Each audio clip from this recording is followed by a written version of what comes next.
battle. Eric, Greenbrier East comes in with a 6-2 record, ranked number 9 in Class AAA. Princeton comes in 5-1 and number 7 in Class AAA. So you got to feel like the winner of this game has a pretty good chance of hosting a home playoff game in the first round. So a big game for both teams. It sure is, Cam. And I tell you, both teams are playing well right now, and I'm really excited for the dogfight we're going to see tonight. The Greenbrier East coming off a lopsided win on the road in Hampshire. Ian Klein broke the school record for rushing yards in the game. He was all over that field. Great job by the Spartan defense as well. Princeton lost for the first time against Bridgeport, so they come in off of a loss but wanting to get back on track. So a good crowd here, rainy night, but a good night for football, and it should be a fantastic game all the way around. It really should. I think teams are really evenly matched coming into the game. And like you said, Princeton played Bridgeport last week. That's a top 5 team in the state. And no matter what class they're in, they just always keep pounding people and pounding people. Subplot to tonight's game, Ray Lee, was head coach for Greenbrier East, was ejected last week at Hampshire, so he won't be on the sideline for tonight's game. It'll be interesting to see how that plays out. Aaron Baker will serve as head coach for this game, and Aaron Baker has head coaching experience. He knows what he's doing, but it could affect a couple of things. Baker calls the defense. Will he be as focused on the defense with the head coaching duties on his plate? And Ray Lee usually calls the offense, so the primary play caller won't be out there either. So it'll be interesting to see how that plays out as we move along. Yeah, it sure will. It's always kind of exciting a little bit, but we hate Coach Lee's not here. But of course, like you said, Baker has plenty of experience, and I hope he has a big night and the Spartans respond to that well. Yeah, if you're looking for good news with that coaching situation, Greenbrier East scored every time it touched the ball with Baker at the helm last week at Hampshire. So, I would look for a lot of the same for Greenbrier East tonight. Maybe, line up in line formation. They've got a great offensive line, hand it to Klein, and see if they can chew a little clock by eating up some yardage on the ground and keep the Princeton offense on the sideline. Yeah, definitely. It's going to be wet all night, so I see a heavy dose of Klein coming either way. Greenbrier East will receive, and McAllister takes it down about the 4-yard line. Looking for running room up the middle. He's being pursued by the Princeton defense, and he's going to have nowhere to go. He'll be brought down. Looks like he's going to be about the 11-yard line. We'll see where the officials spot it. But Greenbrier East will start deep in its own territory on this first drive of the game. Yeah, and Princeton did a good job covering the kick, Cam. They had 4 or 5 guys right there at us. They came ready to play right off the bat. One thing we know about this Princeton team is it is athletic. Looks like Monquel Davis is going to handle the quarterback duties to start for Greenbrier East, and he'll start out of the shotgun with Klein behind him. 3 receivers right, left, 1 to the right. Now they'll send man in motion. Davis went in motion. The direct snap went to Klein, but flags flew, and they're going to get a legal procedure against Greenbrier East. I'm not sure who was on right here. And not the start you wanted for Greenbrier East. You don't get much on the kick return, start at 11, then you get the penalty, and Greenbrier East now is going to be backed up to the 6, where it's going to face a 1st and 15. Princeton cornerback over on the right side is right in the face of the Greenbrier East receiver. Spartan's going to try to do the same thing, and the flag flies again. Davis went in motion. Princeton. Oh, other way around. Well, so it all evens out. We're right back where we started now. One of these days, we're going to see Greenbrier East run this play, maybe. Yeah, it's a little odd start, huh? A little odd start. Davis, same thing. He'll move, snap directly to Klein. Klein going to go right up the gut, looking for running room. He's got a yard or 2, but that's about it. We'll give him 2 on the play. Yeah, 3rd time's a charm, right? A little surprised after they tried to run that play twice that they stuck with it, because Princeton knew what was coming at that point. But I guess that something they saw on tape, they wanted to run that play to start out with. All right, hopefully it's setting up something right here maybe. Klein now has moved to Davis's left. He was behind him, and he's going to go in motion again. He's going to take the screen pass. Good block out front by Ormsby, and Klein crosses the 20 and brought down just shy of the 25. He's going to have the first down, gains about 10 yards. Yeah, that was a well-executed play there. Receivers did well blocking downfield, and big first down. So the Spartans move the chains, and they'll stay in that formation. This time Davis hands the Klein. He's looking for room off the left. He has some as he crosses the 30, about the 32. give him 7 yards on first down. A good first down carry for Klein puts Greenbrier East in a good position here, 2nd and 3. Tell you, Cam, I'm looking at the defensive front for Princeton. They've got some size up there. They got a couple kids at 240, 300. They've got some size. We're going to have a big trench night right here. And so far, Greenbrier East has looked to go to the outside. That might be the answer against this big line. As Davis is going to run that way, takes the snap, looking for running room outside, but good pursuit by the Princeton defense, and he's going to lose about 4 or 5 there.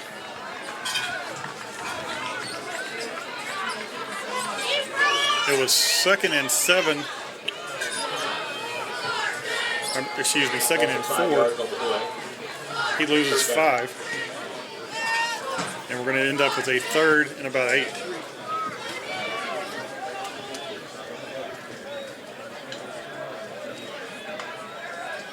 Davis back in the shotgun, looking to throw, finds Ormsby, but the Princeton defense read that well. There was nowhere to go.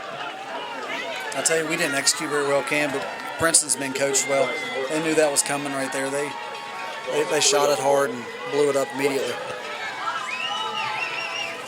So Ormsby loses 4, and now Greenbrier East facing a 4th and 11 is going to bring on his punt team as Noah Dotson comes on to punt. Dotson's punt nearly blocked. He somehow gets it away, and it's going to bounce right around midfield and take a Spartan bounce down into Princeton territory, continuing to roll. And it's going to be down at the 41-yard line. So it looked like it could have been disaster there. It turns out pretty well for Greenbrier East. Yeah, we would consider that right there as a blessing, right? Absolutely. I don't know how that wasn't blocked. It looked like the Princeton block team was in there before the snap even got to Dotson. But somehow he found a way to get it away. I'll tell you, just replaying in my head here, I'm pretty sure the ball went through his arms.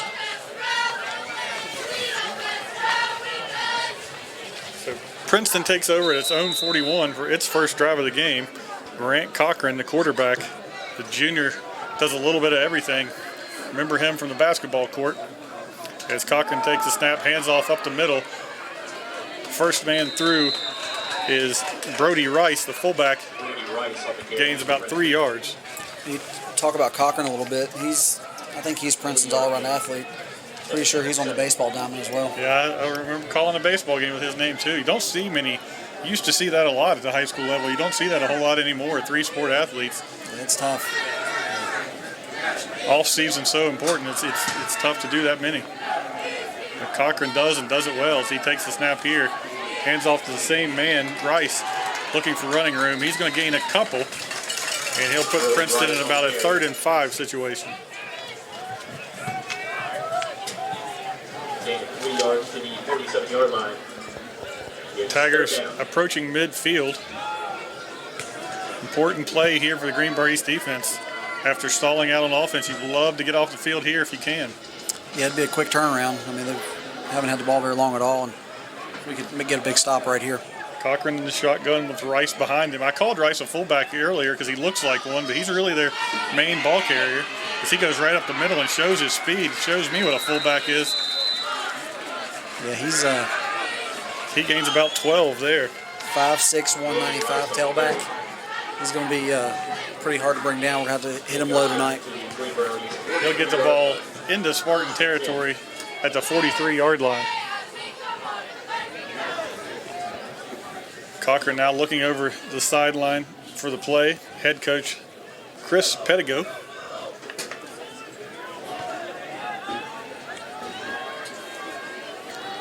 And now Princeton in the I formation as Cochran goes under center. Hands it to Rice.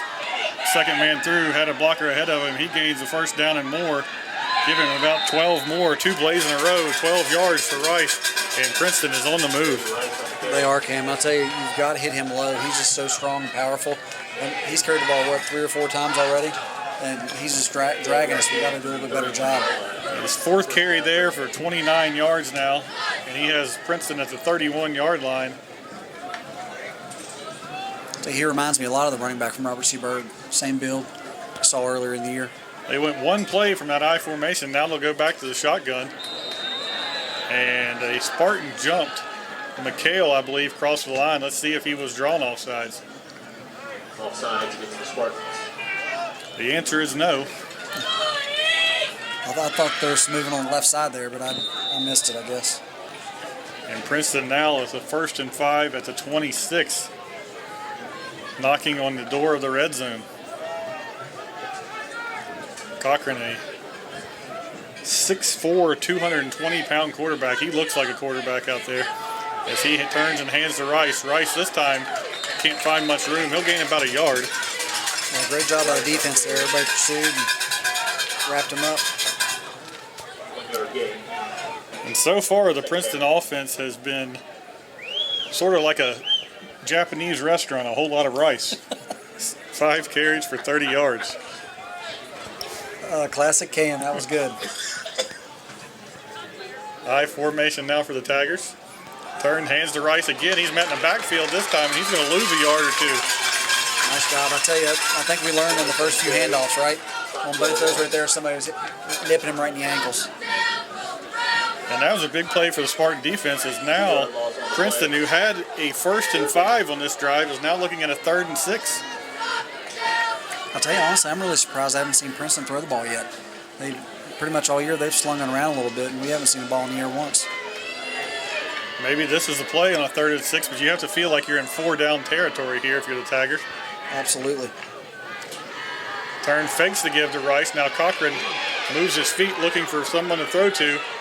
Throws it downfield. Good coverage there in the end zone. And a great job by Greenbrier East Jake Pate to break that one up. He read that one all the way. Perfect coverage. And Princeton now going to be looking at a 4th down. Yeah, that was a well done play. It was a good job by the defensive front as well, putting pressure on him, make him roll out and get uncomfortable. Absolutely. And as we projected, they will keep the offense out there on 4th down. Too long for a field goal, too short for a punt. So you got to go for it here. Cochran back in the shotgun, takes the snap. He's looking to throw again. He's rushed, and the throw comes in low. And Greenbrier East is going to get off the field as they force a turnover on downs. A good stop there from the Spartan defense. Okay, Jarrett McHale got the pressure on the quarterback, and he actually ended up on his back, so good job by them. Good pressure. Everything looked to be going right for Princeton early in that drive. And then they get the penalty, have a 1st and 5, but can't get anything from there. As Greenbrier East is going to take over on downs, and they'll start at the 27-yard line for the Spartans' 2nd possession of the game.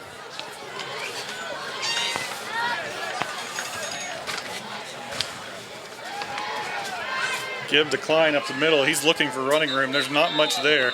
He does his best to get a yard.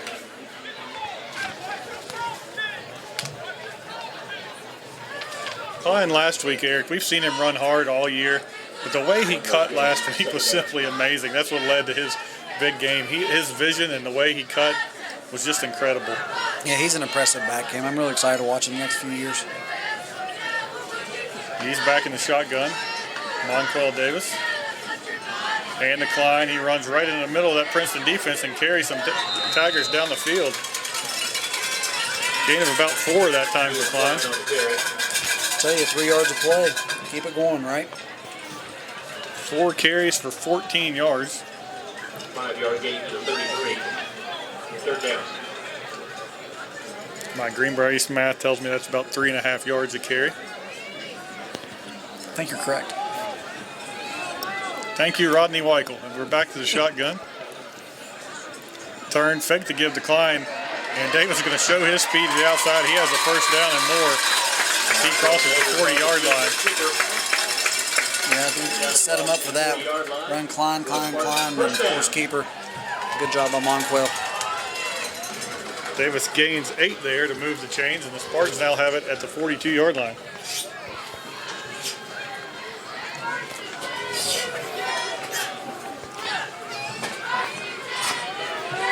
Their defensive backs were respecting our wide receivers at 10 yards off. Davis fakes the give again, tries to get outside. He does, but there's a flag down. And this one, I believe, is coming back. It's coming back, but I do not agree with it at all. Not a bit. Holding the Spartans. I saw the play develop, and then he turned him a little bit, and then they're saying he got his hand on the outside shoulder pad, which looked like a good block. So the penalty will be marked off from the spot. It's going to mark the Spartans back to the 31. Where they're going to face a first and close to 20.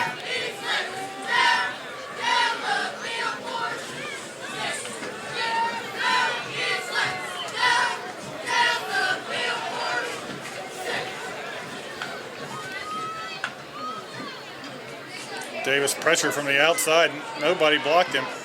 Davis found a way to turn it upfield, though, and get a couple positive yards. So he got some positive yards. I'd really like him to tuck that ball a little bit more there. It scared me. Carter Macomb for Princeton came off the end and was untouched. He blew the play up pretty quick. It was free reign on the quarterback. He does gain 5, though, and we'll call it second down and 16 from the 36.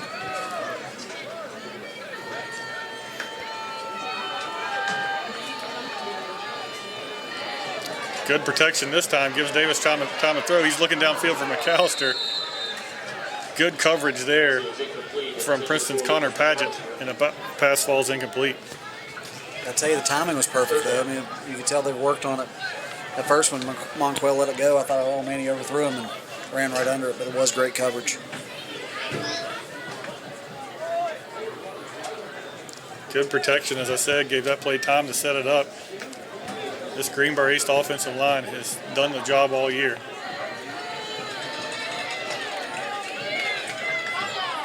Davis in the shotgun.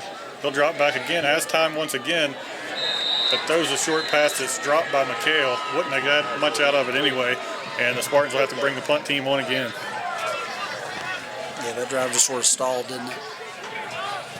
The penalty really killed you there. You know, we got a back like Klein that's get 3 or 4 yards of carry. You can't get behind the chains on the penalty. You can't, and you may look at both drives from the first 3 drives we've seen, penalties have ate it up, you know? Absolutely. Dodson back to punt. Trying to read the numbers there for Princeton. They can't see who their return man is. And Dodson got this one off. He's plowed, and a flag will come out. As Princeton went for the block once again, just like the last time, looked like they had it, but Dodson got it away and was knocked to the ground. And the flag did come out. It's going to be roughing the kicker, I believe. Yep. Personal foul, roughing the kicker, and that'll give Greenbrier East new life. As the Spartans will have a first down.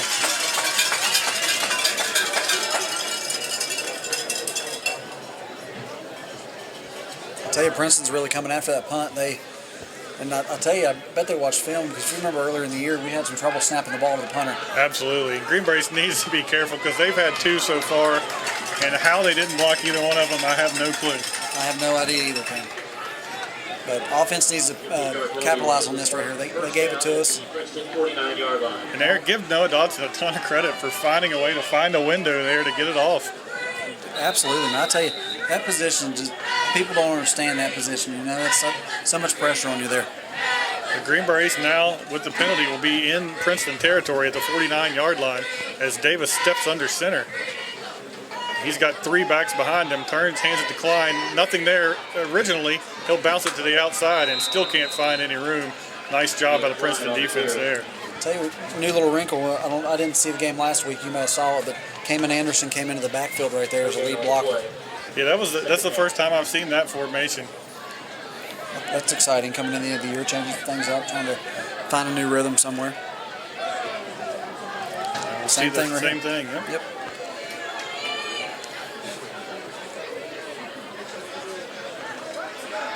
Anderson and Gavin Bennett up front there as the give to Klein again. He spins his way, finds about 2 yards. I'll tell you, good job by Princeton's defense, but we had the initial push on the line, and they just came downhill on us. You're right, a good push, but you can tell early the middle of that Princeton defense is not going to be easy to run the ball on. You're going to have to find a way to get outside or do something else in Greenbrier East, but the speed makes getting outside pretty tough as well. Definitely, and you look at the average weight is 270 on the 2 D tackles. Man in motion, pitch to Klein looking for running room, and he's going to get back to the line of scrimmage, and that's about it.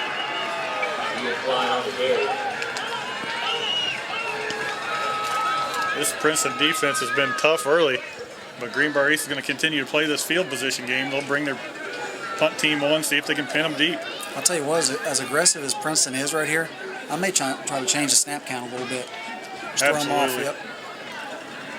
And if nothing else, if you can get this punt away, that penalty has at least helped you change field position. Absolutely. They went safe right here. Punt is away, spins, takes a good bounce. Punt. It's going to roll out of bounds at about the 12-yard line. So nice job by Noah Dodson there. And the Princeton Tigers are going to have a long field ahead of them. Yeah, that was played well by Noah.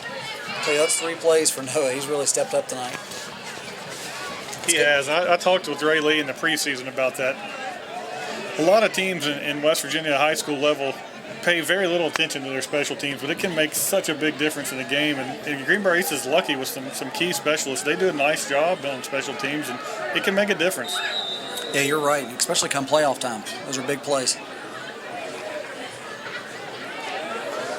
Dodson on the season has made 4 of 7 field goals.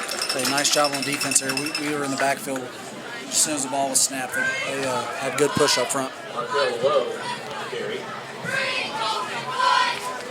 That was Markel Lowe carrying it for Princeton. He gained about a yard. That's the first time anybody but Rice has touched the ball for the Tigers. So they've thrown a pair of incomplete passes, and Rice has run it 6 times for 28 yards. 2nd and 9 here, as Cochran will be back in the shotgun with Rice to his right. Man in motion, Cochran looking to throw, sets up the screen, and it's going to fall incomplete. Great job, defensive line. It was a screen, obviously, the lineman let us through, but we were there quicker than they thought we were going to be. Yeah, you're right. It was let them through on the screen, but it still looked like it caused him to rush it a little bit. Sure did. The screen just didn't have time to quite set up there, and he threw it in the ground. Which I tell you, the first few drives, or the few pass plays they've had, I think pressure rattles them a little bit, so hopefully Greenbrier East can get after them. 3rd and 9 and another big play. If you can get a stop here, Greenbrier East could end up with some good field position. Cochran with Rice back there with him in the shotgun. They'll throw it down the sideline, just a tad too far for Carter Meckham, who was sprinting down the field. Pass falls incomplete. Cochran now 0 for 4, and Princeton's going to have to bring its punt team on the field. I'll tell you, it was a good job by the defense, but Cochran's been impressive. He's got an arm, you know. At some point he's going to connect, so we got to make sure we make plays. Yeah, he's 0 for 4, but everything's been close. He sure has. Good opportunity here as McAllister standing right at about midfield, trying to field this punt. Cochran is the punter, and he gets a good one away high in the air, fielded by McAllister about the 47. He's quickly in the Spartan territory and wrestled down inside the 35 at the 34-yard line. Good return right there. That was a great play, great starting position for us. Interesting punt formation there. I guess Princeton, you got to be careful with a fake at some point in the game because Cochran sets up as a punter, doesn't drop back as deep as a normal punter does, so he's in a position that if they're in a spot to fake it, he's right there to do it. Absolutely, and when they first lined up, I was like, oh boy. But they did the quick kick, and hopefully Greenbrier can capitalize here. Deep in your own territory is probably not the time you want to do that. Fake, but watch for that at some point later in the game. Klein on 1st down makes a man miss and then carries a guy forward, but a flag comes in late. And McHale, the flag landed right at his feet.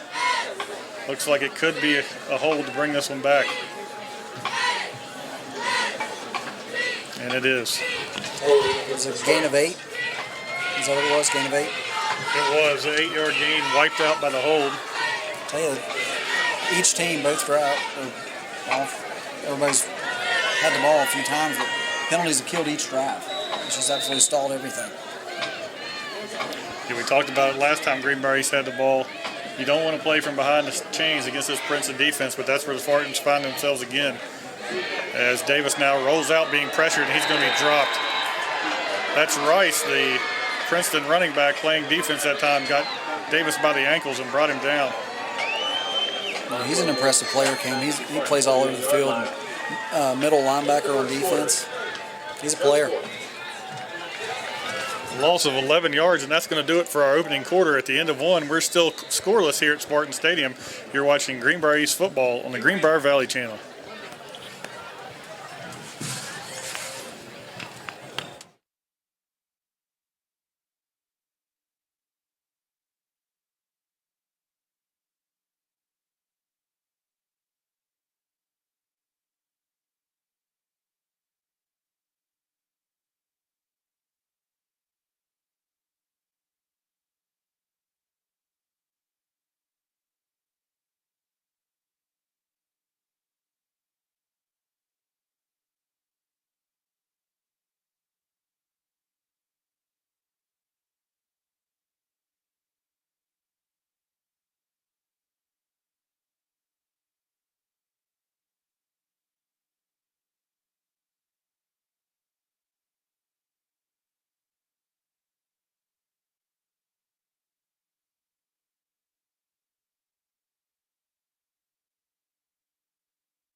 Ready for the start of the second quarter, as a scoreless first quarter saw both teams move the ball but stall out thanks to penalties, and Greenbrier East has it here as Monquel Davis drops back, now steps up in the pocket looking for the room to run. He crosses the 50, now makes a man miss, crosses the 40. He's got blockers ahead, inside the 30, inside the 25, still on his feet, and run out of bounds inside the 15-yard line. A great run there from Monquel Davis. I'll tell you what a run, Cam. My goodness, that was electrifying. And no penalty flags. No penalty flags. We haven't seen that much. A 40-yard run that time from Monquel Davis. And the Spartans are in business now. That was great. That got everybody in the stadium excited. Let's go. Let's pound it in right here.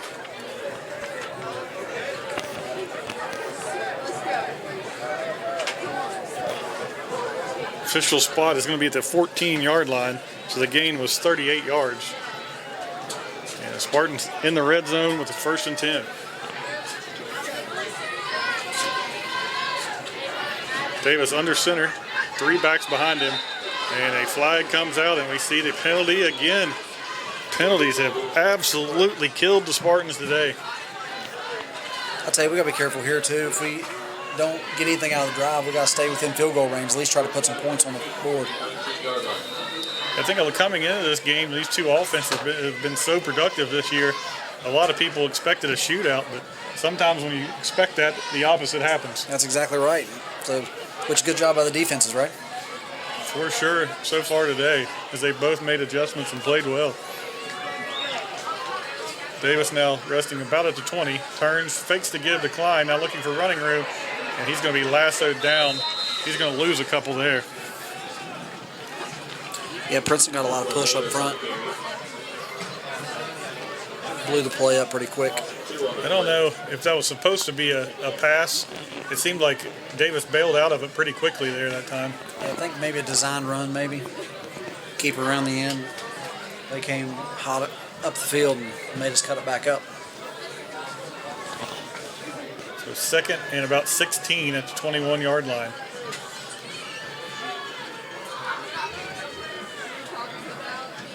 Davis fakes the give again. Now sets up the screen to Klein, catches at the 20. He's got room ahead. He's inside the 10.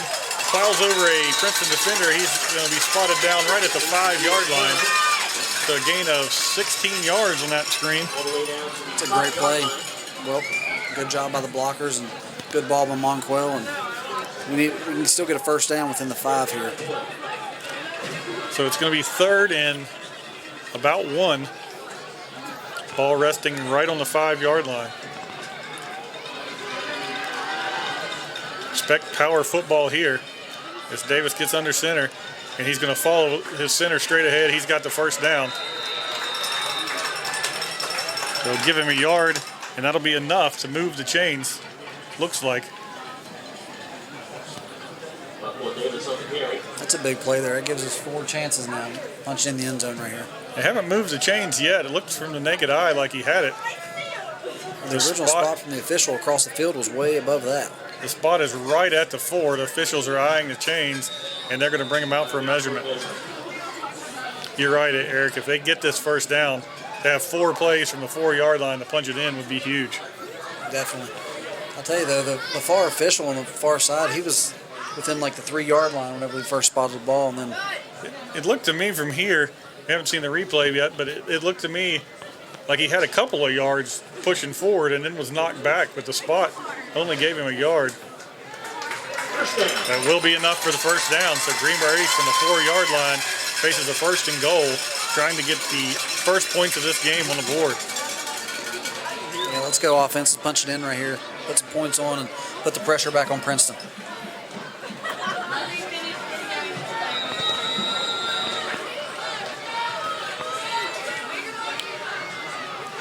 Davis under center, turns, hands decline. He follows his blockers ahead, gets down close to that goal line.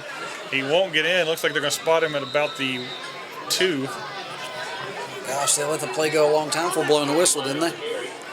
Yeah, the official on this sideline had spotted him down to 1 a little earlier before the whistle had even blown, but the official on the Princeton sideline officially spots it at the 2. So 2nd and goal from there.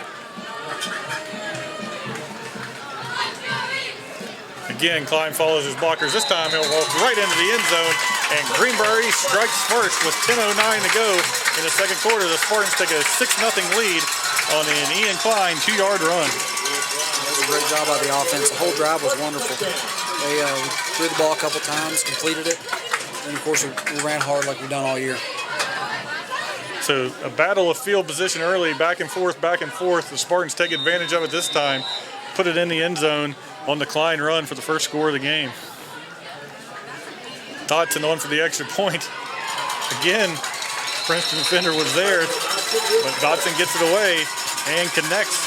So with 10:09 to go, Spartans 7, Princeton nothing. You're watching Greenbrier East football on the Greenbrier Valley Channel.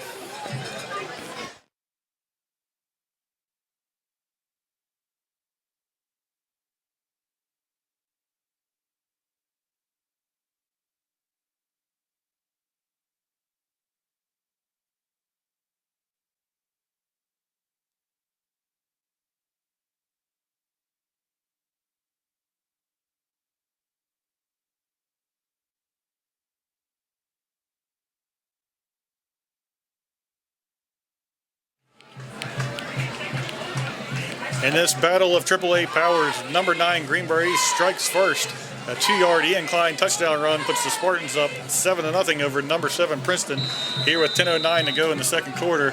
And Eric Workman, that was a great drive for Greenbrier East. The teams battled back and forth playing the field position game for a while. That time, Greenbrier East gets the ball at about the 35 after a good return, and they take advantage. The kickoff bobbled back there around the 1-yard line. Greenbrier East defense is there to pursue it. And Princeton going to get back maybe to about the 8-yard line, but not great field position once again for the Tigers. I'll tell you, that was a heck of a boot by Noah. My gosh. He was almost the end zone, then he dropped it. So. Yeah, so far, Eric, he might be our player of the game. He's made some big plays. He has.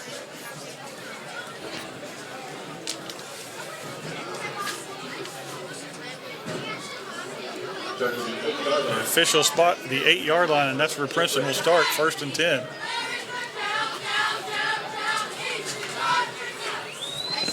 I'll tell you, they're starting deep. Hopefully get a stop here and get great field position for offense. The explosive Princeton offense has been bottled up so far. As Cochran in the shotgun looks to pass on 1st down. He's going to have to scramble out of the pocket, being pressured there. He steps forward to gain a couple yards, but a good job by the Greenbrier East defense to limit him. Cochran gains, well, more than you want on 1st down. He probably got about 4 there. Yeah, good job by the defensive backs. So they were in great coverage, and nobody was open. I was trying to pay attention to that, and they did a really good job right there. And that's really kind of been the story all game long when Princeton has looked to pass. There's just been nobody there. Yeah, you're right. I mean, good job by the coaches setting these guys up for success, correct? Absolutely.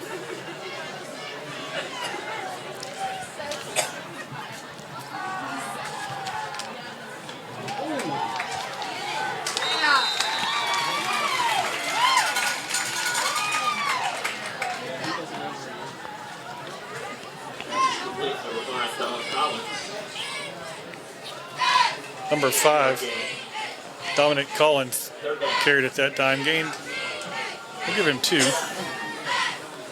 And it's going to be 3rd and about 3. Take him. Rice touched the ball a ton the first couple drives, and he hadn't touched the ball. It's kind of head scratching to this point, but he's to the right of Cochran now in the shotgun. A wing to the right, big play here. He fakes to Rice, hits that wing across the middle. He's got it for 1st down and more across the 30-yard line. I tell you, Cochran at 6'4", it makes it a little bit easier to play quarterback, doesn't it? He can see over that line, and for sure, you're throwing the ball downhill at that point.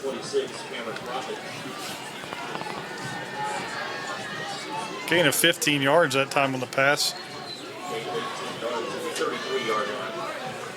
to Cameron Profit. And that's the first completion of the game for the Tigers.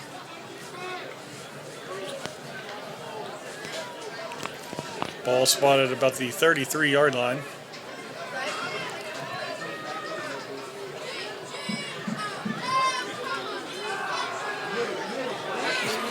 Cochran back to pass that time, looking to set up the short pass. It was nearly picked off as Greenbrier East, Ethan Holiday was right there. He was. He takes the inside shoulder on that. It's probably a pick, and he knew it too. He was upset after the play. It might have not only been a pick, it might have been a pick 6, because I think he had a lot of green in front of him. Yeah, and he's fast. So it'd been tough for them to recover from that. As it is, a 2nd and 10 for the Tigers. It's Cochran back at the shotgun again. Fakes to Rice. He's pressured right up the middle. Looking, throws it away right into the Spartan sideline. Only man that had a chance of catching that ball was Greenbrier East Jacob Wickline, and he does, and the flag comes in late. Intentional grounding. There was nobody even close there. But good job by the defense. My gosh, he's been pressured all night. Pressure came right up the middle that time. Garrett Bennett for Greenbrier East was all over him. And Cochran now, Eric, 1 for 7 for 15 yards. I'll tell you, if I'm not wrong, I believe it's a loss of down. Yeah, it should be. A third. 3rd down, and it's from the spot of the foul, which was all the way back around the 15-yard line. My gosh, that's a huge penalty right there. Absolutely. It turns in just as good as if we'd have sacked him right there. So the ball actually spotted inside. Wait a second here. The chain, the down marker's out at about the 14, but the ball is spotted inside the 10.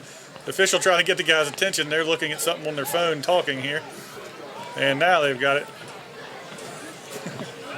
They're watching the Braves game. Well, we're about to be too here in just a minute. So, penalty ball out inside the 10. Princeton needs the 43 for a 1st down, so it's 3rd and about 33.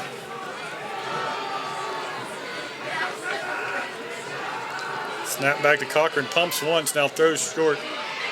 He's got his man. That's number 9, Peyton Clemens, who crosses the 20 out to the 25. A good tackle right there. That was well played on his part. We were in a zone coverage, so played his spot, made the tackle when it came to him. Gain of about 15 yards, but that doesn't mean much there, as it's still going to be 4th and long, 4th and about 20. I'll tell you, their punt formation really scares me a little bit because, I mean, obviously it'd be crazy to go for it here, but it looks just like offense. Yep. But Cochran is going to roll and punt it away, angled toward the Princeton sideline. He got off a bomb, and Greenbrier's going to let it roll. Now takes a Spartan bounce back to the 40.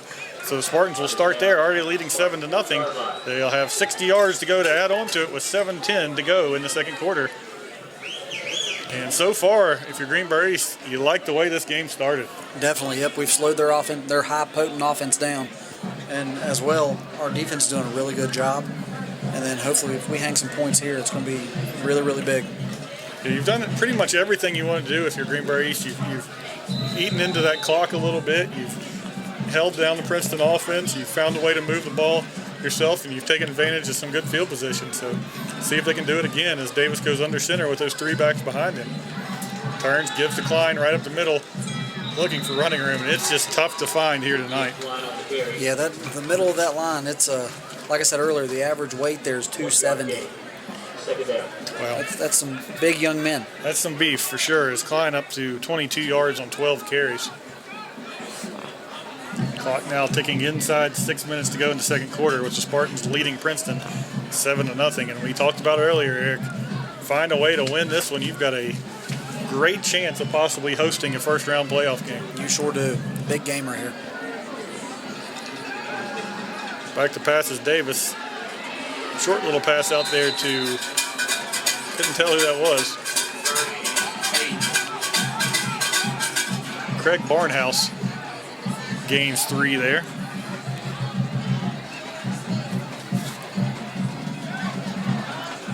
Pass is complete to Craig Barnhouse. Gain of 3 yards.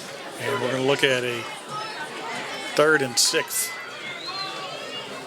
from the 44.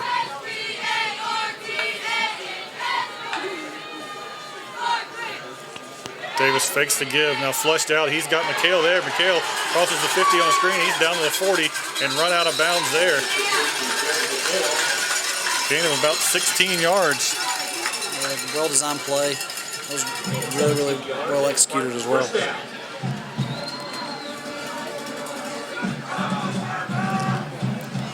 Onquel Davis now 5 of 7 passing for 41 yards. Not huge numbers, but keeping it balanced. Yep. Keeping that Princeton defense guessing. Yeah, they're on their heels right here.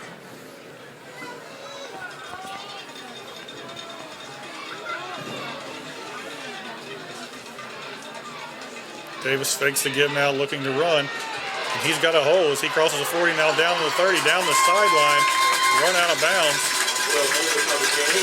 Gain of about 16 yards. Hey, Cam, we've watched a good bit of high school football this year, and I haven't seen 2 backs in the same backfield with the agility to cut as well as we have right here. Absolutely. And right now, that's the Greenbrier East offense really clicking. Princeton doesn't know what's coming. Greenbrier East keeping them on their heels, mixing it up well, and moving the football. And points on the board here would be big. Davis hands to Klein. Klein gets outside this time, makes a man miss, gets down inside the 20, rolls down to about the 15-yard line. A good run there, as he's going to gain 9 yards on first down. I tell you, I really feel that Greenbrier East, their game plan has Princeton scratching their heads at this point. So they're going to have to try some different stuff as well. But I really like the new wrinkle we have in offense with 3 backs and a diamond kind of. And it's changing up some things, which they obviously haven't been able to prepare for. Absolutely. It's looked really good. And just like I said, no real deep passes, but just throwing the ball enough to keep them off balance. And Yep. great play calling, great execution so far for Greenbrier East. Turns, hands to Klein. He sees nothing but white jerseys ahead of him there, but continues to fight, and I think he's going to get the first down out of it. He does, carrying the pile forward inside the 10-yard line.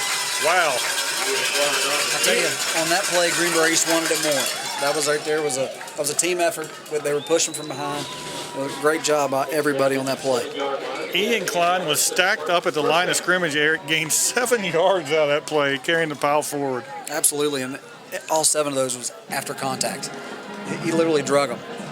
First and goal now for Greenbrier East. Ball resting on the 8-yard line. Spartans already leading 7-0 with a chance to add to it.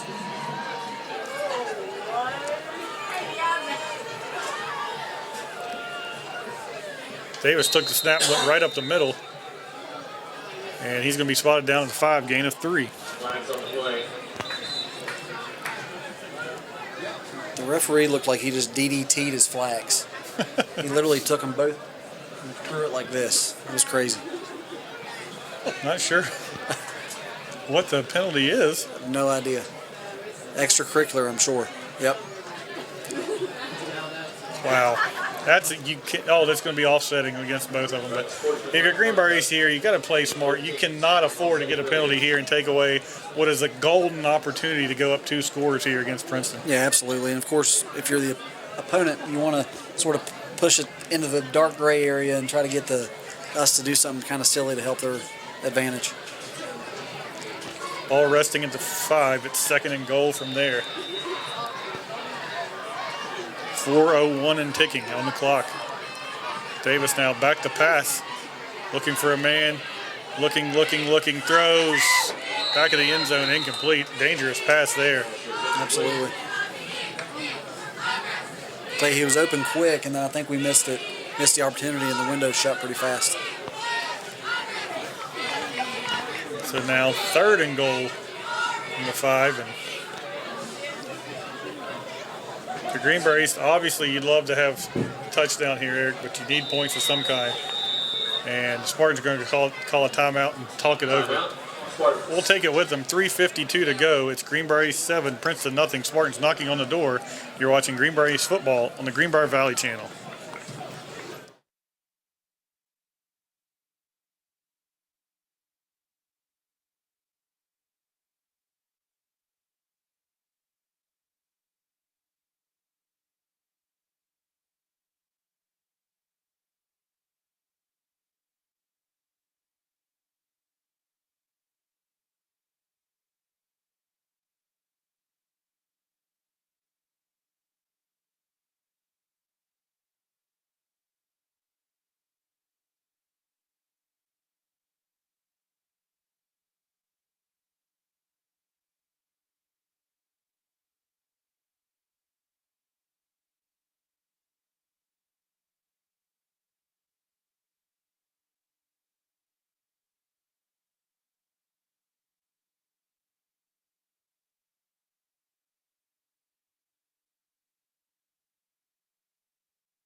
A big moment in this homecoming clash as Greenbrier East has the ball 1st and goal from the 5-yard line, 3rd and goal from the 5-yard line, already leading 7-0 against Princeton. Tiger defense trying to bow up here and get what would be a huge stop. Greenbrier East looking to do the opposite and go up 2 scores here late in the 2nd quarter.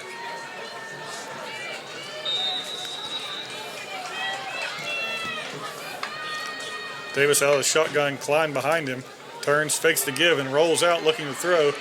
No one there. Davis can try to keep the play alive with his feet, rolls back to the left, now throws to the end zone, incomplete.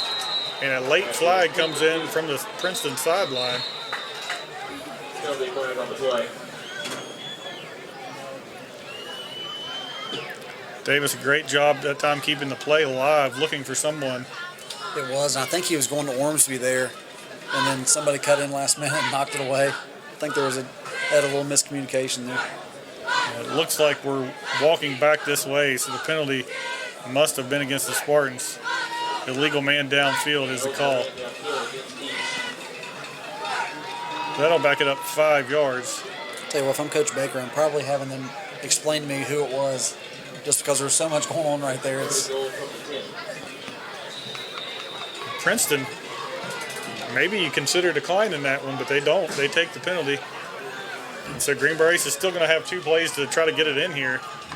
3rd and goal from the 10. Davis back to pass, tries to hit his man on the slant. It's picked off. That's Rice running back the other way, and he'll be knocked out of bounds at the 25-yard line. But Eric, that's exactly what you talked about. We cannot afford to do that at Greenbrier East. You have to make sure you get points there, even if it's just 3. But instead, Princeton comes up with a big pick. Yeah, and I really think Monquill didn't see him at all, because he literally threw it right at him. And I think it was somebody was cutting his face, maybe. I'll have to see a replay to exactly tell you. But First down, Princeton at the 26-yard line. So the first big missed opportunity there came from the Spartans as Princeton keeps them off the scoreboard, unable to add to this 7-0 lead. Ball at the 10-yard line, you had to feel good about your chances of at least getting 3 there, but instead the Spartans come away with nothing. And now Princeton gets the ball with 3:35 to go in the half. yeah, Princeton's got to feel good about that, don't they? Absolutely. Now Cochran back to pass. Has his man caught at the 30-yard line. He'll be wrestled down shortly after that, he's going to get maybe the 35. Gain of 8 yards there. I tell you, he's fun to watch as a quarterback. He's tall and got the quarterback body, and like I said earlier, he's throwing downhill, which that was an outstanding catch by his wide receiver. It was down around his ankles, so good play by Princeton. Yeah, the second catch of the game there for Peyton Clemens. He's now got 23 yards on 2 catches. And Princeton, good place here to maybe take a shot on 2nd and 2. Cochran goes back to pass, finds the same man. It's Clemens again, this time out to about the 44-yard line. He'll gain about 7 there. First down, Princeton.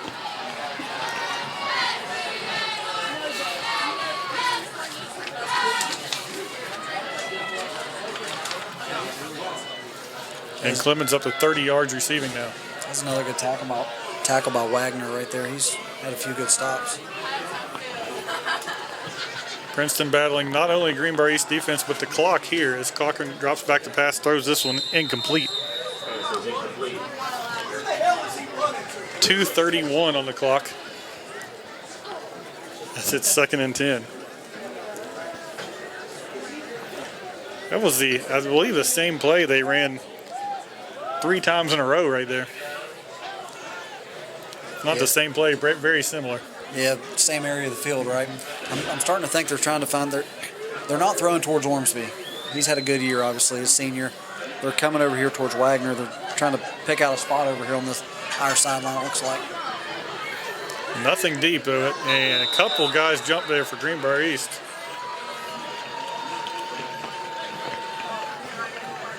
Come on, guys, you got 2:31 left in the second. We got to stop making mental mistakes and give them a chance here. Yeah, a chance here, as you said, Eric, just to kind of bow up and keep them off the scoreboard. You threw the big interception, but don't let that beat you here on this end of the field. Exactly. We're bending at this moment. We can't let it break, right? Ball now on the 48-yard line where it's 2nd and 5. Cochran in the shotgun again. Pressured up the middle from Holiday. Cochran throws, he has it complete, and he's going to sprint into the end zone.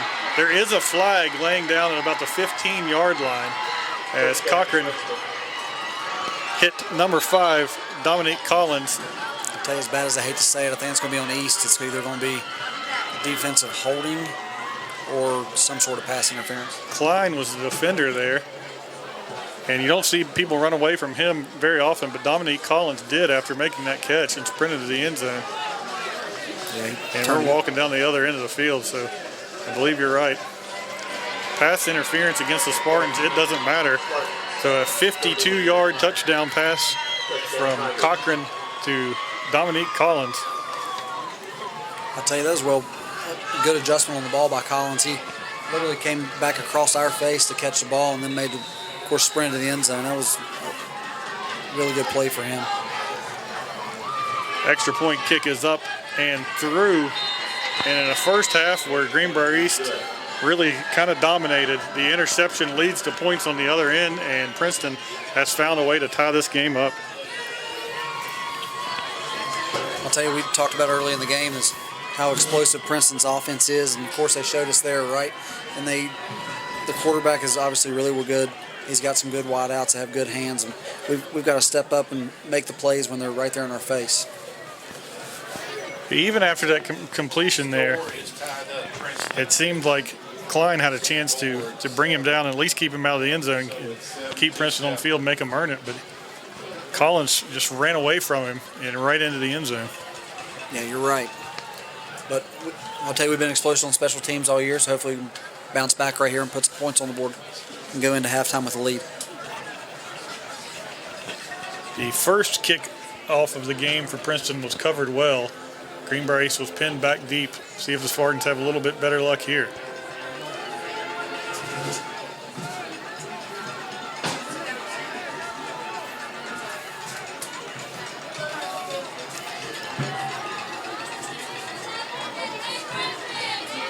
It's like Ian Klein is back there. We haven't seen him in a return game much, but he's back along with McAllister, standing inside the 10-yard line.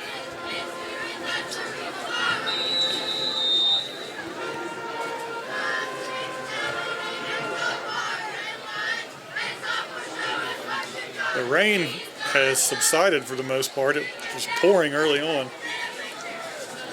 For our fans' sake, let's knock on wood, Cam. Absolutely. It's a kick. My goodness. Kickoff into the end zone will come out for a touchback. So Greenbrier East will start at its own 20-yard line with 2:22 to go in the half. Game all knotted up, 7 apiece. Tell you, that was an impressive kick, wasn't it? It was. He booted it. He blasted it off his foot for sure.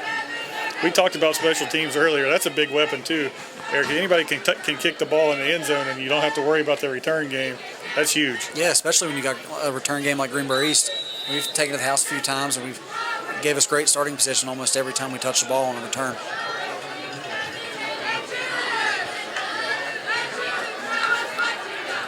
Davis shotgun snap, turn, hands to Klein. Klein gets about 4 on first down. 15 carries now for Klein. He's up to 42 yards rushing. So we got to be careful, obviously, because the clock's ticking on us, and we're on their end of the field. So obviously, you'd love a big play to find points here, but whatever you do, don't turn it over and give Princeton an opportunity. It's a whole lot worse than going into the locker room 7-7 as Klein breaks a couple tackles and falls forward for a gain of about 4.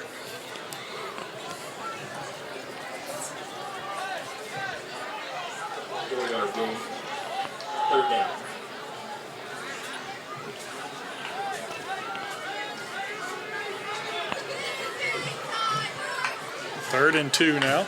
and 90 seconds left. Klein has the first down, looking for more.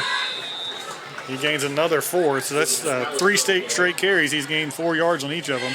He's up to 50 yards rushing now with 1:25 on the clock. 32, first down. Clock's going to start when they reset the chain, so we better get on the ball.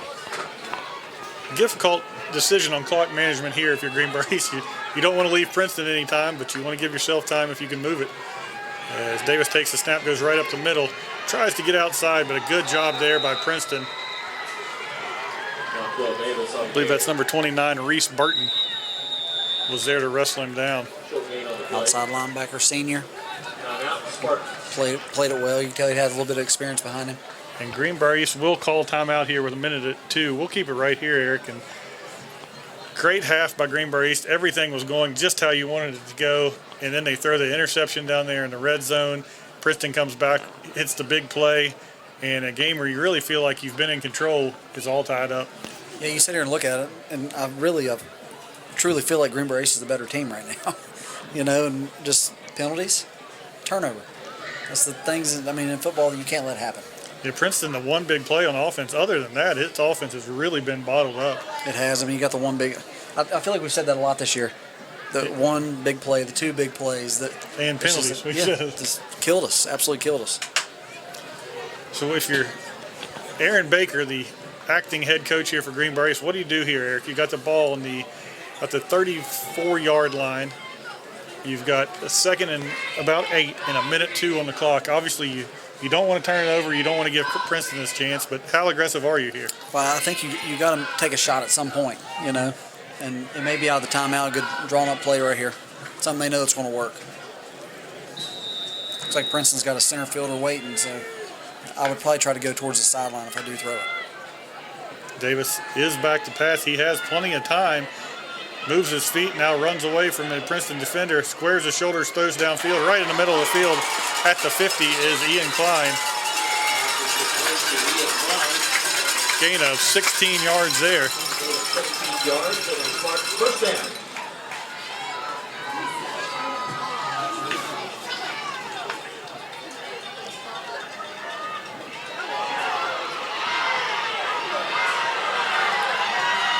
Davis down the sideline on a busted play. Big gainer there. He's going to be rolled out of bounds at the 33-yard line. I'll tell you, those last 2 plays is Monquell being an athlete. He's super Absolutely. impressive. My gosh, that's almost 50 yards right there just by his wheels, his legs. Gain of 18 that time. If it's busted, he takes it and creates something out of it. It's really impressive.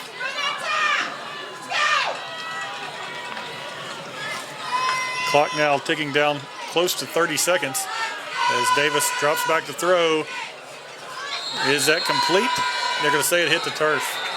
He tried to find Ormsby back there. He would have had the first down inside the 20, but the officials ruled the ball hit the turf with 24.2 seconds remaining in the half. I'll give the officials that one. I couldn't see it that far. I thought that they probably were right. He tried to get his hands under it. Would have been a huge first down, but I think it did skid across the turf. I'll tell you, it may be better that we didn't complete that pass that stops the clock, and we can sort of hit the reset button right here. We said this when the Spartans had it in the red zone last time, Eric. If nothing else, maybe get in field goal range here. Yep, give Dodson a chance. Absolutely. Oh, pass back to pass contact came Absolutely. early. That's a huge penalty, Cam. As Reese Burton read that right, but got there a little too early. And the pass interference is going to move the chains for Greenbrier East. Pass interference against the Tigers. I tell you, Klein needs to be careful here. He needs to get out of the pack and don't give it right back to him. You know? Absolutely. That's a huge penalty. And we said sometimes you just get guilty by association, right? Absolutely. He could be doing nothing right there, and then. And the Spartans are in field goal range here, so don't do anything crazy. Make sure you get points. The ball's going to be spotted at the 18-yard line with 20.2 seconds. Yeah, absolutely. Like we talked earlier, we're playing for playoff position, right? So I feel like you got to take the points. This would be a 35-yard field goal, which would be Dotson's longest. He's connected on 31 this year, but he's missed from 38, 47, and 42. Davis trying to get him a little more there, and he does as he completes it down to the 10-yard line. Clock's still ticking. Timeout there. Ormsby on the catch. Gains about 8 yards. Tell you, Bryson made a play right there. That ball was above his head and went up and got it. Showed he's a really, really good wide receiver. It's his second catch of the game. The first one lost yards, but that time he gains 8 and puts Dodson in a much better position if they bring him on for a field goal. If they are, he's lining up right now. I'll tell you, in as much pressure as Princeton's gotten on the special teams plays tonight, it's going to be a really good snap, fast snap, good hold, kick it quick. This will be a 27-yard attempt. He's been perfect this season inside of 32 yards.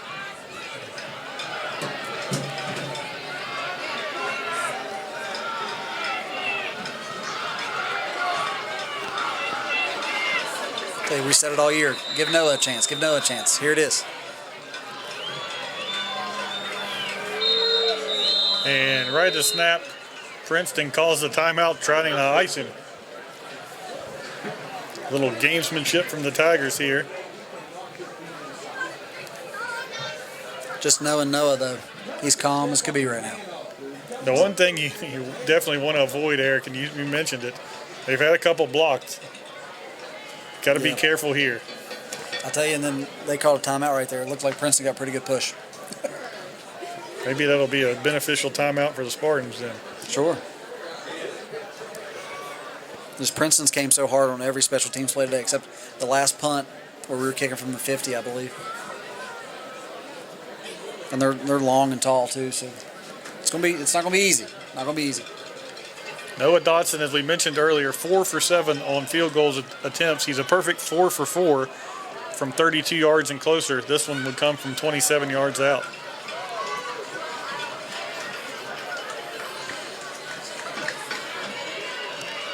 Down at the school end of the stadium, as the holder, Gavin Bennett, will put the ball down at the 17. Kick is up, line drive kick, clears the crossbar, and it's good.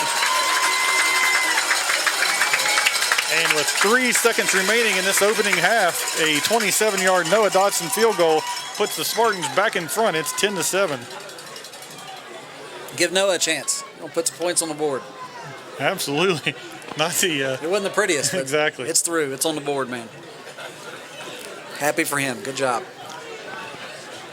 Yeah, we say it's not the prettiest, but he did exactly what we said he needed to do. He got it off quick. Yep. got it up and over that crossbar and put the Spartans in front. I'll tell you honestly, I was surprised. Princeton didn't come as hard as I thought they were going to. Their outside ends didn't look like they crashed hard.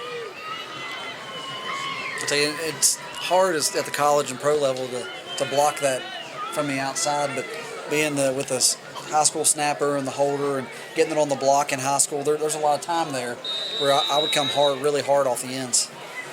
See how Greenbrier East plays this one. Do they go with the squib kick here with 3 seconds on the clock? And Dotson will kind of line drive it down there, takes a good bounce, fielded at the 10-yard line. Greenbrier East needs to make the play here, and they will. Tackle made, and that's going to do it for our opening half. Yep. Halftime here at Spartan Stadium. It's Greenbrier East 10, Princeton 7. You're watching Greenbrier East football on the Greenbrier Valley Channel.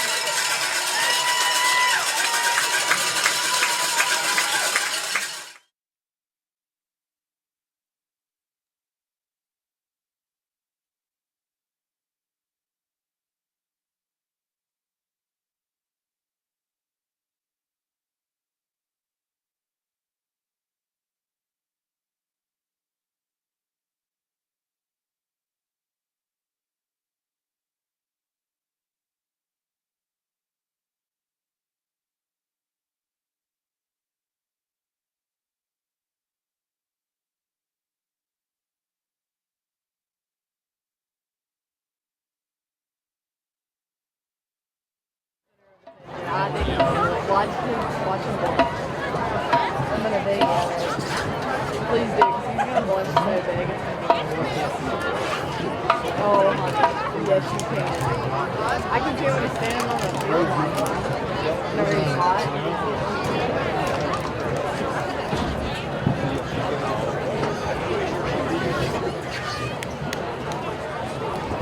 So Kentucky is also on it. So it's Guppy and Lake Park.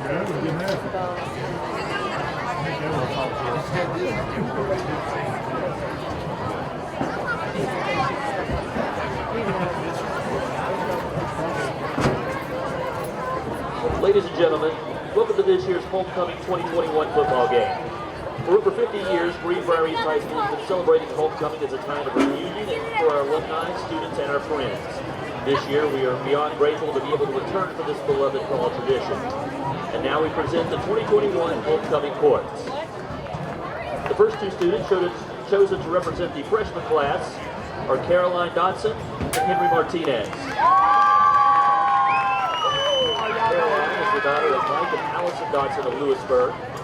Caroline plays on our women's soccer team and is also an active member of the Student Government Association. Henry Martinez is the son of Nestor and Gloria Martinez of White Sulphur Springs. Henry plays forward on the men's soccer team.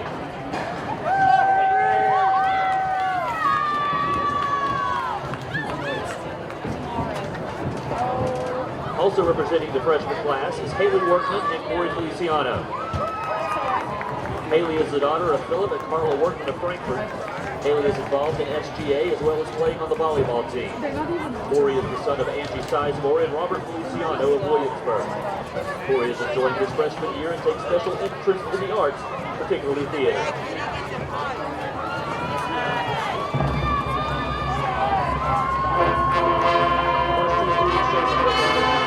Class are Isabel Vaughn and Ethan Holiday. Isabel is the daughter of Kelly and Travis Vaughn of White Sulphur Springs. Isabel is on the GEHS volleyball team. Ethan is the son of Marty Holiday and Christy Bolt. He is from Lewisburg. He plays football for the Spartans and he also enjoys rodeo and other outdoor activities. Our second sophomore couple is Peyton Barker and Gavin Bennett. Peyton is the daughter of Robert and Tammy Barker of Ronsford. She is the sophomore class president for SGA and also plays on the volleyball and tennis teams. Gavin is the son of Nikki and Heath Bennett of Ronsford. Gavin represents the Spartans on both the football and the baseball fields.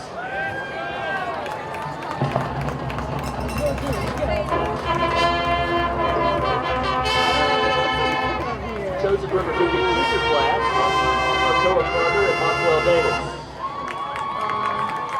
Toa is the daughter of Kendrick Carter, Rebecca Daniels, and Christy Hicks. She is from White Sulphur Springs. Toa is a member of the Spartan Cheer Squad. Monquel is the grandson of Pamela and James Merchant of Roncevert. He is our quarterback for the Spartan football team. Final representatives of the junior class are Josie Irvin and Jonathan Gwynn. Josie is the daughter of Jennifer and Tony Irvin of Lewisburg. She is involved in National Honor Society and SGA, in addition to being a member of both the volleyball and softball teams. Johnny is the son of Justin and Vicki Gwynn of Lewisburg. He is a member of the No Place for Hate Society, National Honor Society, SGA, and plays on the school's tennis team.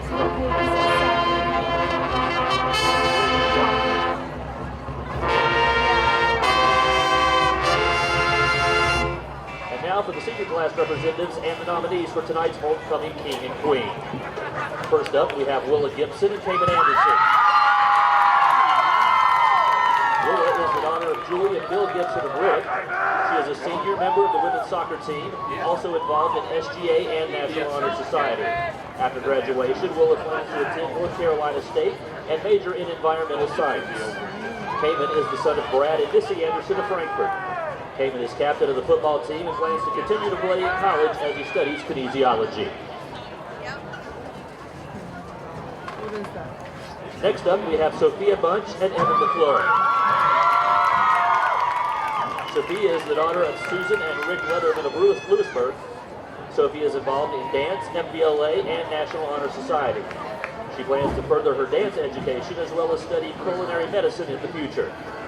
Evan is the son of David and Amelia McClure of Maxwell. He is a member of the National Honor Society and the Future Business Leaders of America, and after graduation, Evan plans to attend WVU for finance. Also representing our senior class are Jada Skaggs and Dante Penn. Jada is the daughter of Ray and Katie Erskine of Saints Grove. Jada is a member of FBLA, plans to attend college and study dental hygiene. Dante is the son of Jordan and Sarah Penn of Roncevert. He is a member of the National Honor Society, and he plans to attend college and major in education after he graduates. Dante, get your hands out of your pocket! There we go!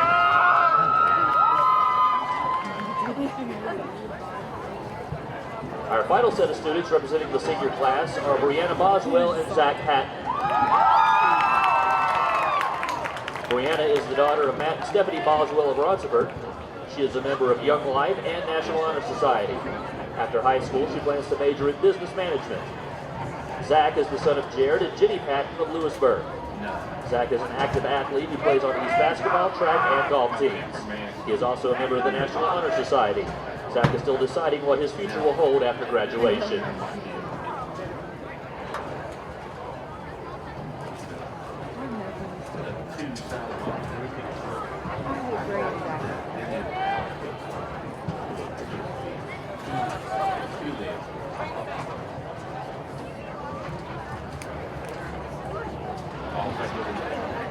At this time, we ask that you please join us in welcoming this year's Little Mr. and Miss Spartan, Kennix Carter and Adley Brothers. They will be assisting in the crowning of our King and Queen this evening.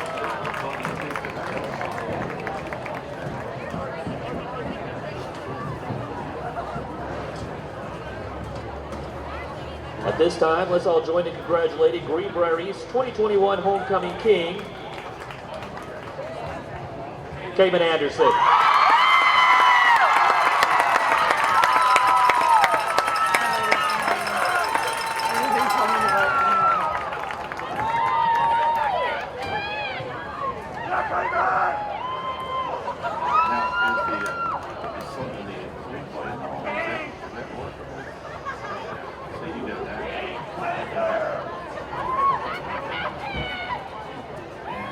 And joining her king as the queen of this year's 2021 Homecoming Court is Willa Gibson.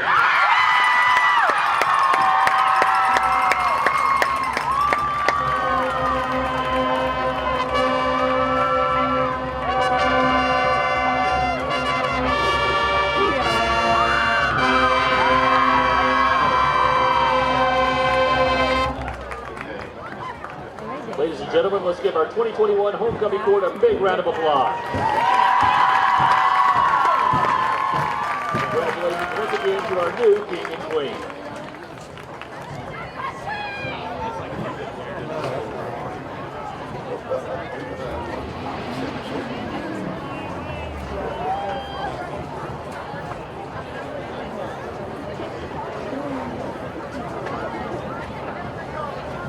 Oh my god.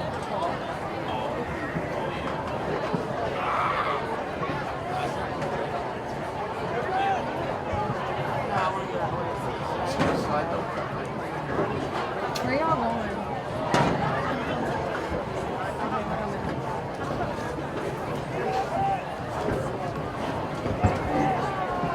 Give me some money. All the other crews over there lined up along the side. Your other crews over there lined up. Dirt, bag, Nolan, they're standing down there making the line.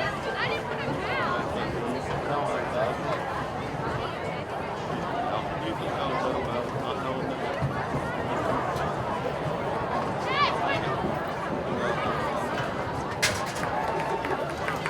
You still into the landscaping business?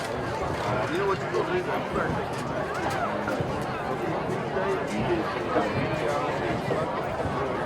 Got cut? You're going to need water. So you better keep it. You always keep things stacked and show super shine. Oh! Let's see you again.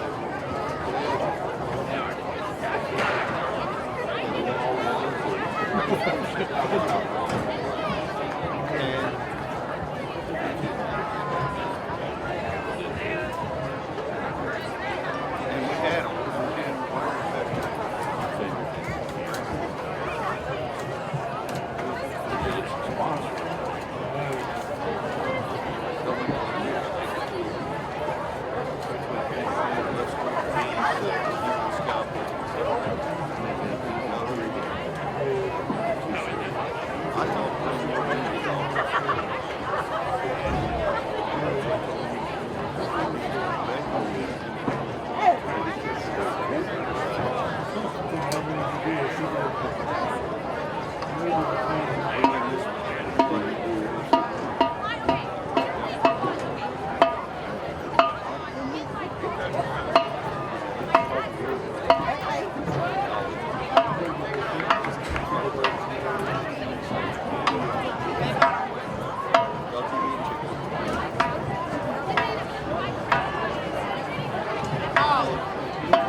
This is something you. So he says, come down here, bring the mouse down, where you get it up. And then you want to change the score since these ain't working. One of them supposed to have this on there, one supposed to have the output on there. So, and then you change the score here. So then it's halftime. Let's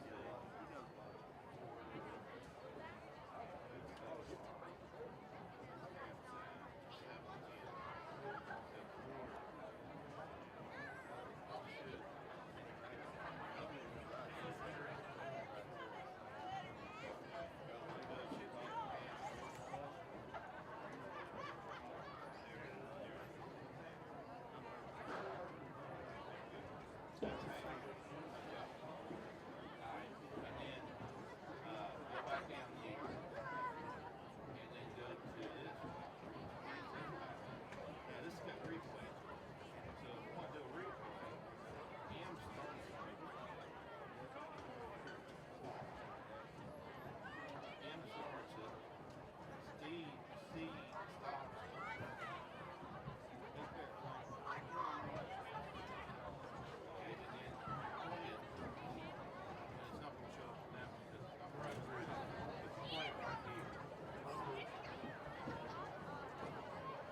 how did you do it?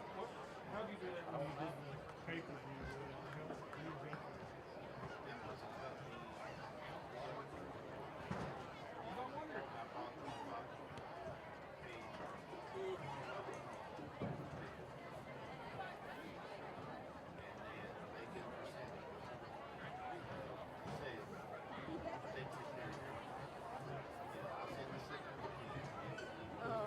Ethan's dad is not mad at He's not mad at Ethan. He is mad at school. He's coming to school on Monday with a ton of screenshots of the day people play.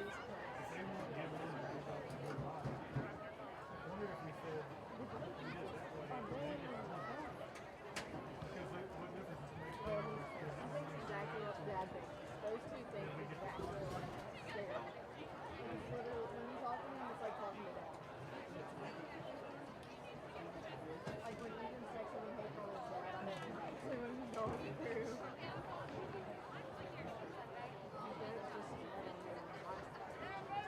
There's just over different things.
We're at halftime at Spartan Stadium.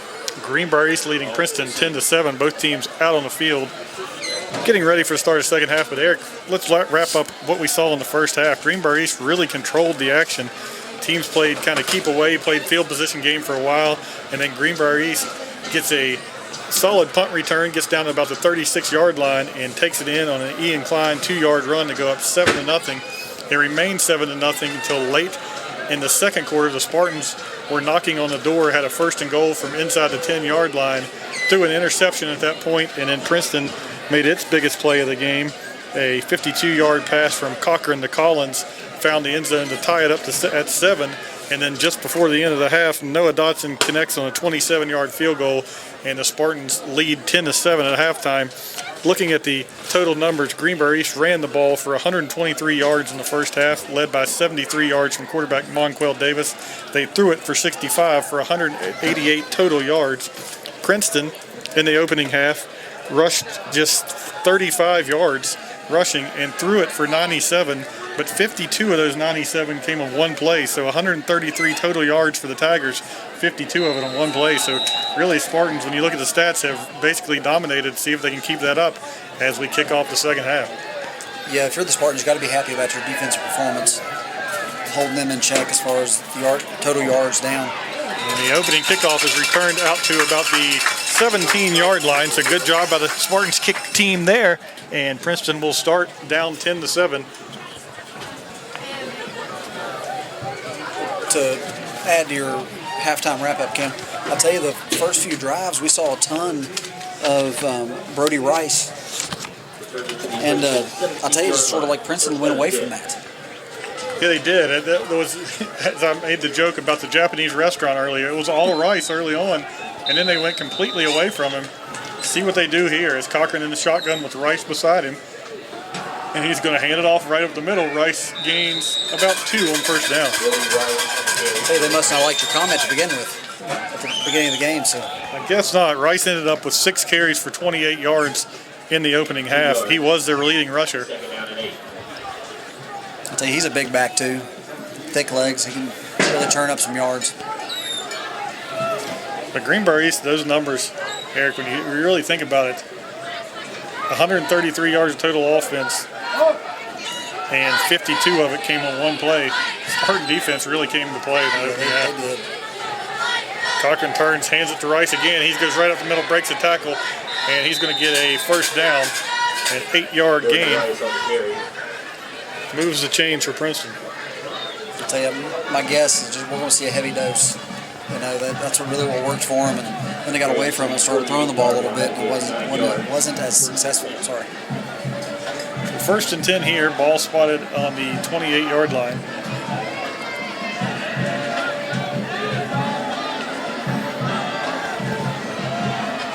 Cochran in the shotgun, has a back behind him and 2 receivers to each side. Turns, hands off.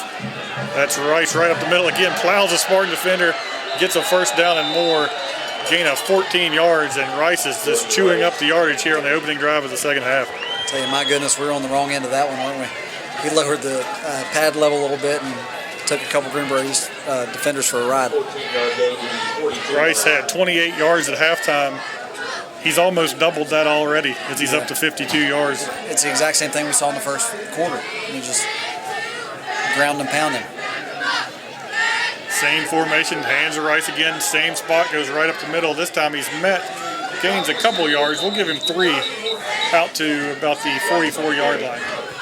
I'll tell you the type of back he is. He's not shifty like Ian Klein. You know what I mean? He's a downhill runner and just runs behind his pads.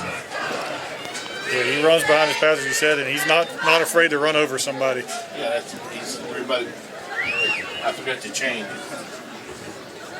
I don't think Clock ticks inside, 10 minutes to go in the third quarter. Spartans leading 10-7 in this battle of highly ranked AAA teams. Cochran in the shotgun again. They've stayed with that same formation. He's going to stay with the same play as he turns, hands to Rice, who gets out toward midfield. Gain of about 5. And Rice, after 6 carries for 28 yards in the first half, is already up to 11 carries. He's almost doubled his carries, and he's up to 60 yards rushing. I'll tell you, and you're looking at it, I mean, obviously we need to make a little bit of a change on Greenbrier East's defense, but if you're Princeton, why do you change it? You know? And they haven't. They've stayed in that same formation and run the same play over and over again. And yeah, you're right. Do it until Greenbrier East proves they can stop you. Yep. Big third down right here. They sent an extra receiver to the right this time, but basically the same formation. Turn, give to Rice. Rice gets off tackle, gets the first down. He'll get 4 yards on that carry. Up to 64 yards rushing now on 12 carries. They've been hard yards. You know, it's not he hasn't broken anything. It's just been literally pounding. First and 10 now at the 46. Princeton trying to pull in front for the first time in this game. As Cochran in the shotgun with Rice beside him. Turn, hand to Rice right up the middle. He's got positive yards. He's got a first down as he gets inside the 30. Still on his feet. Can't be brought down. He's inside the 20. And it takes 4 Spartans to drag him down there. Rice on Gain of 30 yards. gain of 30 yards. Tell you what, he comes up a little bit. 94 yards rushing. Had 28 at the half. It's been all Rice. Tell you what, he's winded now. He got up a little bit slow and wobbly a little bit. I think that one got to him a little bit. What a run that was, though, as he just carried Spartan defenders down the field. Yeah, he's been super impressive coming out of the locker room. First and 10 at the 16. Turns, hands to Rice again. They're going to continue to feed him. And he showed the wind that time. He's definitely winded, gains a yard. He's tired. Which could be big for Greenbrier East right here. Obviously, they're in the red zone, but it gets a little bit tougher to score there. You got to get a little bit more creative sometimes, especially if your back's tired. And obviously, he's coming out now. He's going to come off the field. Get some hugs from his coaches and teammates as he hits the sideline there. But a big play here. It's 2nd and 8. Ball just inside the 15. Cochran turns. He hands to his other back now. And he runs down towards first down yardage, but a flag comes in. Got a good flag on the play. That was Cameron Profit on the carry. Gained close to enough for a first down, but there's a flag back about the 12-yard line.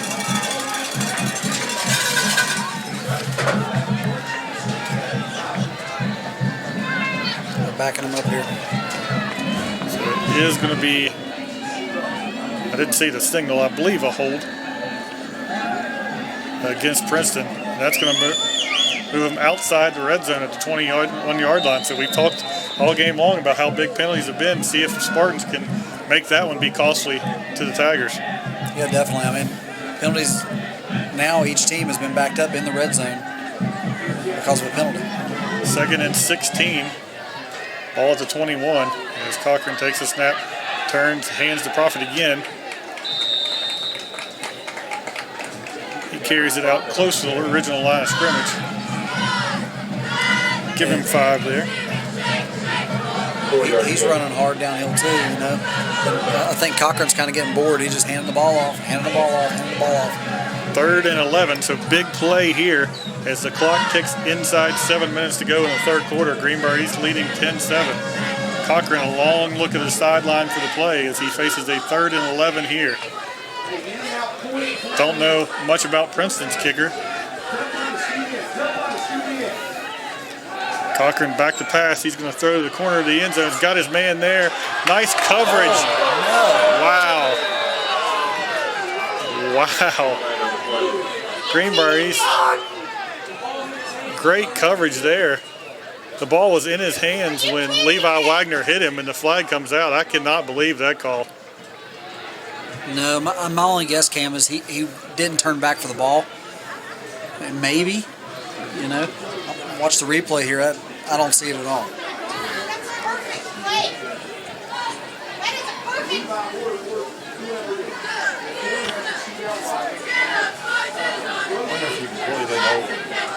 Let's see.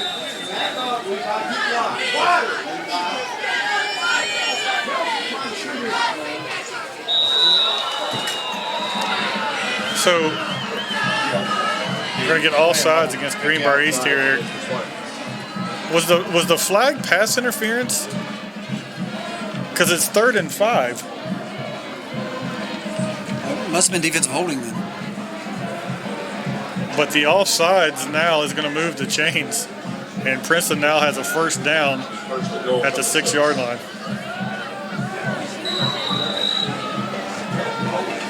And so maybe it was earlier in the play and not, because I know that the hit came after the ball had already touched the Princeton receiver, Dominic Collins' hands. First and goal. Cochran takes the snap, hands to Rice. Rice nowhere to go that time. He loses a yard.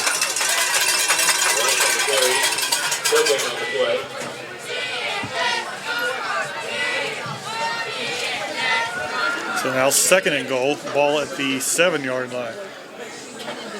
Clock inside 6 minutes. Greenbrier East would love to force a field goal here.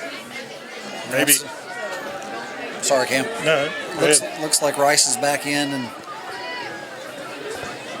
see if Princeton gets greedy and throws a pick like Greenbrier East did earlier in the game. They are going to pass a little screen, and that's going to find the end zone. Screen pass to Peyton Clemens, and he races 7 yards untouched into the end zone, and Princeton pulls in front for the first time. Yeah, that was a well-executed play on Princeton's part. The screen pass, and of course they've got some long wide receivers outside, so the blocking was there, but it was more shielding, and he's ducked inside of him. So the 6-yard touchdown pass from Cochran to Clemens, and the extra point is up and through, and with 5:39 to go, Princeton is in front for the first time. It's 14-10. You're watching Greenbrier East football on the Greenbrier Valley channel.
Princeton in front for the first time will kick off to Greenbrier East.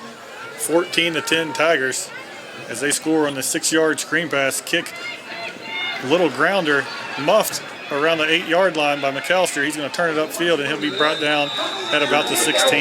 That's where Greenbrier East will start, trailing for the first time in this game. 14-10. First down. So that's a hard return right there as far as, of course, they're flying down, doing their job, and then we're trying to get the ball and just possess the ball,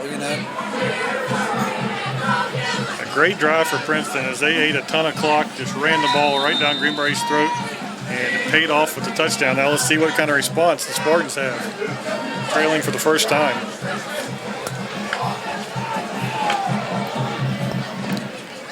Davis turns, hands to McAllister in the backfield. He gets outside and will scoot out of bounds just short of the 20-yard line, gain of about 3.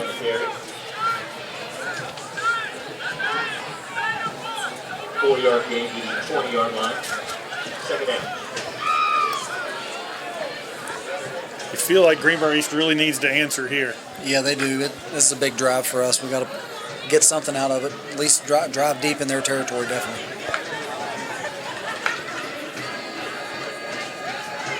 Klein now up the middle, finds some running room, spins at about the 25, gets out close to the first down.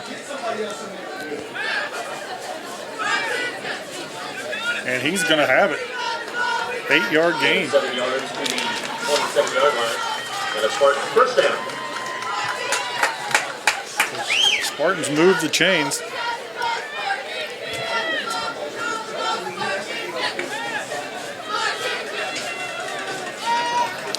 Ball now spotted at the 27. Davis takes a snap and looks for running room. He gets a block out there, but Davis stayed patient, tried to let his block set up, but nothing was doing, but he did fall forward for a gain of about 2. I'll tell you, Princeton's made some halftime adjustments. You see their defensive line moving before the play every time. They're rotating people into spots. And so it's neat to see and fun to watch, but obviously we need Greenbrier East to counteract that, right? Absolutely. See what Greenbrier East decides to do here, as Davis is going to go in the shotgun with Klein behind him. Turns, fakes to give to Klein. Now looking to set up the short pass to McHale. Ball thrown a little too wide. Incomplete. It's a tough play. Defensive end came hard and didn't give Monquel much time to move. Big play here as it's 3rd and 8. Some new bodies into the game for Greenbrier East. One thing you mentioned, Eric, you talked about halftime adjustments. Greenbrier East had its quarterback and several other players out here for the homecoming festivities. So yeah, you're right. Unable to make some of those adjustments they usually make. Kamen Anderson was out there. He was actually crowned the homecoming king.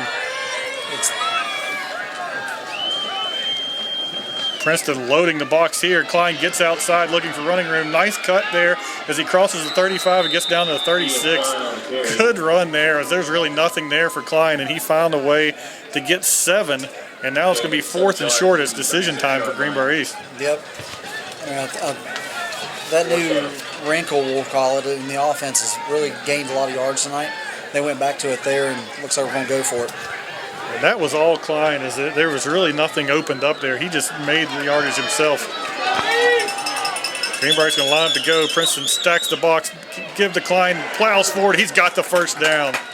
Gain of 3 for Ian Klein, and the Spartans move the chains again. Yeah, great job by the left side of the line, and then of course Ian running behind his pads. Well executed. Klein's 20th carry. He's up to 68 yards on the ground.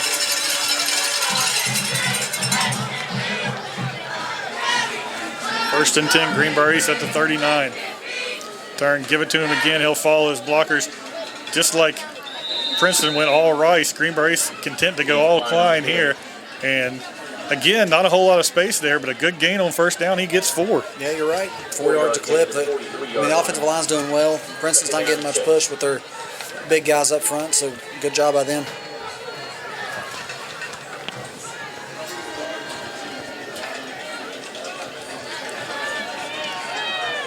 Second and 6 for Greenbrier East. Same formation. And this time, Dave's going to take it, go straight ahead. And he caught Princeton off guard a little bit there. He did, and I'll tell you, it's fun to watch because he gets so low behind the center. All you see literally above the center is a helmet, you know? So he just squeaks through. He just ran through sideways right there. Gain of 4, and it's 3rd and 2 as the Spartans look to continue this drive. This big front for Princeton may be wearing down a little bit. As turned, hand to Klein again. He's got the first down, crosses the 50. Give him 6 on that carry. This is a great drive right now. I'm not going to say the word, but if we can continue this without any hiccups, right? Yeah, hiccups. We'll go with that. In the Princeton territory at the 48, 1st and 10. And both teams content just to give it to their workhorse and let him run it. Klein this time met in the backfield. He's going to lose a couple. I tell you, Princeton shifted there. It was almost like they knew it was coming. It was 3-on-1. It's not going to work out, you know. Second down, 12. And now this is where Greenbrier East has been in trouble at times tonight. When they've had that penalty or if they have that lost yardage and unable to just get 3, 4 yards at a time. Klein actually comes to the sideline here on this 2nd and 12 at midfield. Man goes in motion, turn, pitch to McAllister. He follows his blockers. He's going to cross the 50 and be drugged down there. Gain of maybe 1. Princeton's overall speed on their defense is really well. I'm not saying they're big up front and then they're fast outside, so you got to sort of play with them a little bit to gain any yardage. So yeah, that one really looked like it set up exactly how Greenbrier East wanted it, but the speed, as you said, just closed the window there for Greenbrier East. Now we got 3rd and long. Playing behind the chains again. Third and long at the 49-yard line. Third and about 11. As Davis goes into the shotgun. Back to pass, looks, has McHale along the sideline. He makes the catch, plows forward, and he's going to be rolled out of bounds at the 40. I think it's a terrible spot. Gain of 9. 9-yard gain down to the 40-yard line.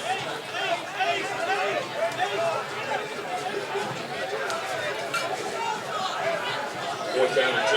Man, I was watching the replay there. I mean, obviously Fisher's got the better eye than I did. Well, Greenbrier at least gets it in a manageable situation here. It's 4th and 2, ball at the 40, so a huge play in this game coming up. Princeton, everybody they can possibly get in this box as he turns, hands to Klein. Klein has to get outside, cuts, gets like over the 40, drags the pile forward. He's going to be close there. It didn't look like he had it, but a good second effort for Klein I think is going to be enough, and they are going to move the chains. At least official in this Spartan sideline signals, yes, first down, Greenbrier East. Good job, guys. That's huge, Cam. That was a big-time run right there. Big-time run from a big-time back. Hey, after watching before the game at Princeton stats and stuff, I didn't think we'd see as much running out of them. I knew we were going to see a lot. But yeah, absolutely a heavy dose of rice. And Klein again on first down. He gets about 2, maybe 3.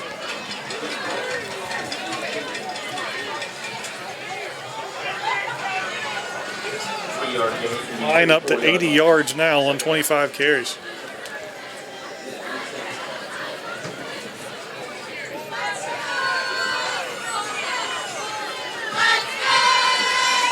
Second and a short 7. A long 7, excuse me. Pitch to Klein. He follows his blocker. Kayman Anderson out there in front of him. Klein going to get to the sideline. He's got the first down. Late flag comes in. Back in the backfield. Klein was 5 yards past that spot of the field when the flag came out. Flag on the play. Looking at the replay here. Eric, I don't see anything. I don't see a thing on there. Hold going to be called against Greenbrier East. Sorry, did not see that one. No, definitely not watching the replay at all. It just 14, Spartans 10. leads me to question it just a little bit. Yeah, that's a huge call. That would have been a first down for Greenbrier East deep in Princeton territory. Instead, they're going to march it back. Absolutely. Remember the word I didn't want to say earlier? Penalty. Penalty's the word. And that one, some penalties are deserved. That one was not there.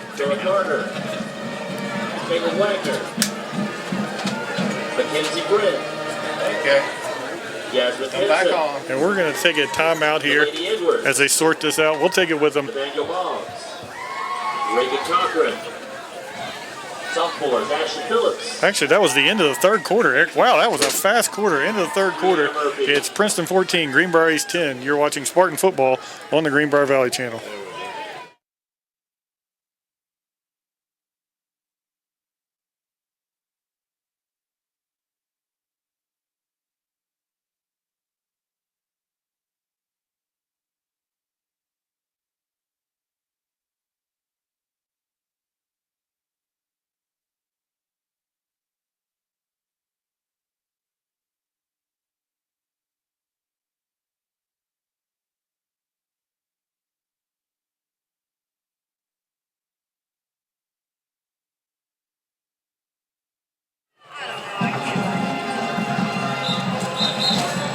We're back here at Spartan Stadium for the start of the fourth quarter after the quickest third quarter in high school football history, I believe. That one moved right along as both teams just hand off, and that clock moved fast.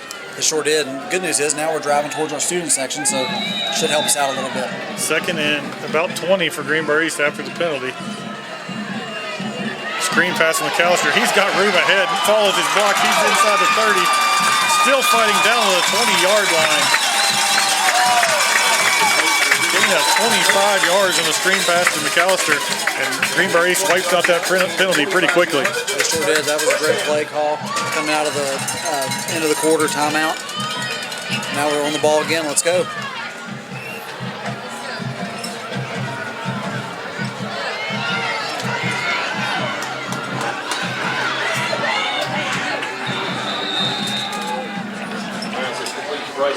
Screen pass to Bryson Ormsby.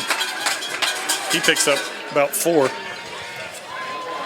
say he's a good wide receiver. He's got the body and he's fast, long, good hands. And it's 2nd and 6 as Greenbrier East going quickly here. Hand off to Klein. Klein gets outside. He's got room to run. He's inside the 10. He's inside the end zone. Touchdown in Klein. Great job. No Lonzo on the field. East back on top. Great drive. My goodness. 17 yards away, Ian Klein sticks it into the end zone, and the Spartans are back in front. I'll tell you, we're in front right there because of blocking. I'll tell you, the wide receiver, I need to watch replay to see who it was, but he did his job out wide and down the field. It was really, really impressive by everybody there.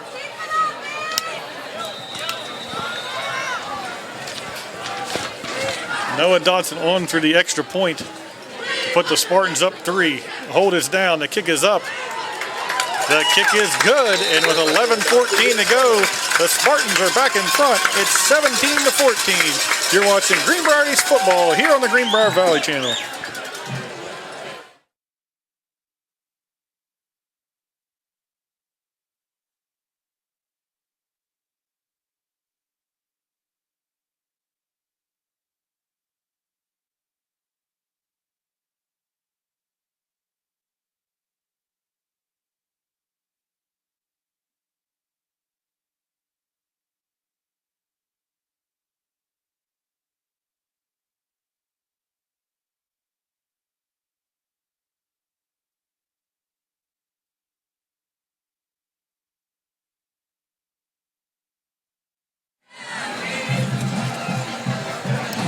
As Days of Glory plays here at Spartan Stadium, what an answer from Greenbrier East as they fell behind for the first time, went right down the field, a heavy dose of Ian Klein, and a couple of big screen passes, and then Klein took it in from 17 yards out, and the Spartans are back in front with 11:14 to go. It was a great drive. Dodson's kick takes a big hop, fielded around the 12-yard line. Coming up the middle is Princeton's Tavier Smith. That's what I'm going with anyway. Close enough. Athletic play by him. The ball's going to bounce over his head, and he basically one-hand tapped it to himself. And he'll return it to the 29-yard line where Princeton will start down 17-14 with 11:10 to go.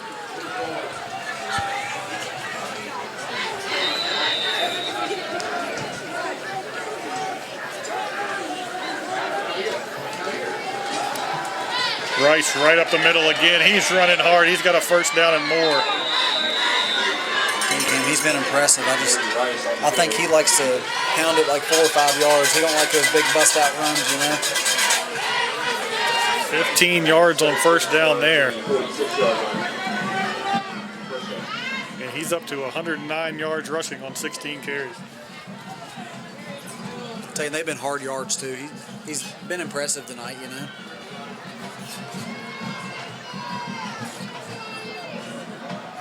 Princeton's going to use as much clock as they can. I believe they like controlling that.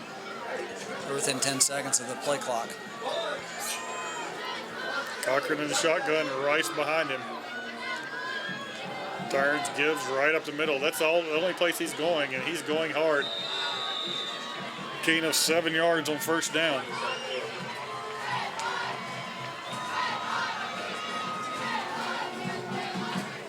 Greenbrier East needs to find a way to slow him down as he's just taking the ball in the backfield and charging ahead like a runaway train.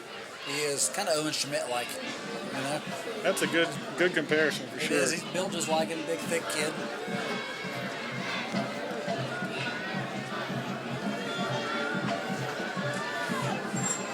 Cochran hands to Rice again. This time, Kamen Anderson and company are there to stop him. A gain of about a yard. No gain on the play. Good job by Jacob Wickline coming down the line hard, and obviously no gain, maybe a little bit of a loss. It's going to be 3rd and 3 here. Ball on the 47-yard line as Princeton trailing 17-14, looking to answer. A long look to the shot to the sideline here. Play clock down to about 14 as Princeton in no hurry. Man in motion, give right behind him to Rice. Rice has the first down. He's got 5 yards, and Princeton will move the chains again. 5 yards. I'll tell you the positive thing about him running up the middle, Greenbrier East is getting a lick on him every time, you know. We're hitting him hard, it's just too late. And we saw him wear down on that last drive and have to come to the sideline, so yeah, maybe if you can keep getting those licks on him, he does that again. Yeah, I mean, don't get me wrong, he's running hard, their offensive line's doing a good job, but that is the one positive thing. We are making contact, and it's good contact. Hey, Princeton's just eating the clock up. They understand what's going on, you know what I mean? Yeah, it's now under 9 minutes. There's Rice, men in the backfield this time, nowhere to go. Rice's 20th carry goes nowhere, No gain on the play. and it'll be 2nd and 10.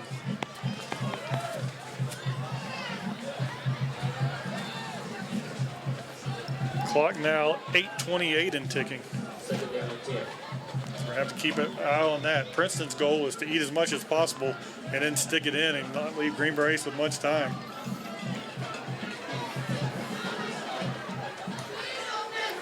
Man in motion gets it on the little end around. That's Dominique Collins, and Greenbrier East there to bring him down for a loss of 2.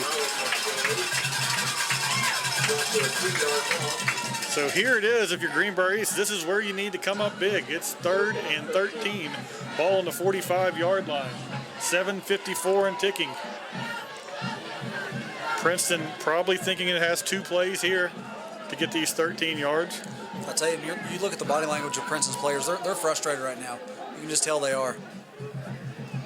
Cochran from the gun. He's going to drop back the pass, throws it middle of nowhere.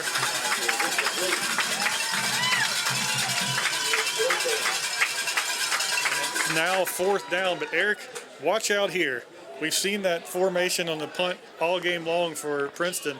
This is a spot of the field where you might think about the fake. I tell you, I think they're just going to line up and run a play. They are going to line up. Greenbrier East doesn't send anybody back. Cochran does take an extra step back, and he is going to punt it away. Nobody back for Greenbrier East, and Cochran ball takes a Spartan roll. It'll be down to about the 17-yard line. So that's where Greenbrier East is going to start, leading 17-14 with 7:27 to go. Spartans with an opportunity here, Eric, to really run this clock down. Yeah, you're right, Cam. I tell you, we need to see a heavy dose of Klein, right? And don't forget, we got one of the fastest quarterbacks in the state under center for us, you know? No doubt about it. A few first downs here, and you can really milk that clock down low. 7:27, Greenbrier East leading 17-14. I tell you, looking at the score, I did. I thought a 35-pointer, you know what I mean, each. And I figured it'd be a one score. He's under center, has that 3 backs behind him. He's going to turn, give to Klein. Klein cuts, makes a man miss, gets out across the 25 to about the 26-yard line. Gain of 8 yards on first down for Ian Klein. I tell you, just not eavesdropping on the coaches, but I heard them calling the ace package. That's what they're calling. That's the ace package.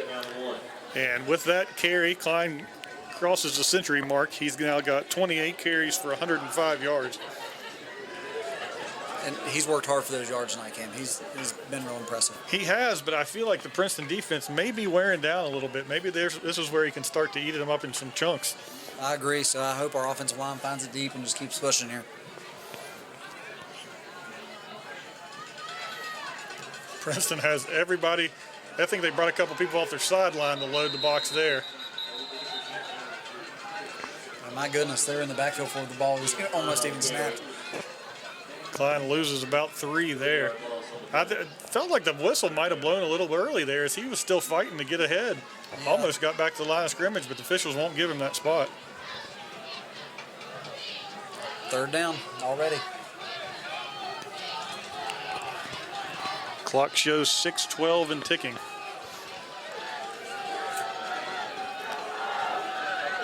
3rd and about 5. Princeton's coming again. Klein takes it. He's met, pulls the pile forward. He's still dragging. He has not gone down yet. Official finally comes in and spots it. He's going to gain about 3, so you're going to be looking at a 4th and 2 for Greenbrier East. Thank you. I'm watching the coaches on Princeton's sideline. Almost before every play, they're out at the numbers. I'm surprised they haven't got a sideline warning or, not trying to call them out, but 5:36 on the clock and ticking. It's 4th and 2, and you've really got a decision. If you're Aaron Baker here as the interim coach, I think he's going to let that play clock run down and call timeout and decide what he wants to do. yeah, it's probably smart. Run some time off the clock and make an educated decision with the coaches and do the best thing here. 5:13, 5:12, and that's where the whistles will blow. Timeout, Greenbrier East. 5:12 to go. Spartans leading 17-14. You're watching Greenbrier East football here on the Greenbrier Valley channel.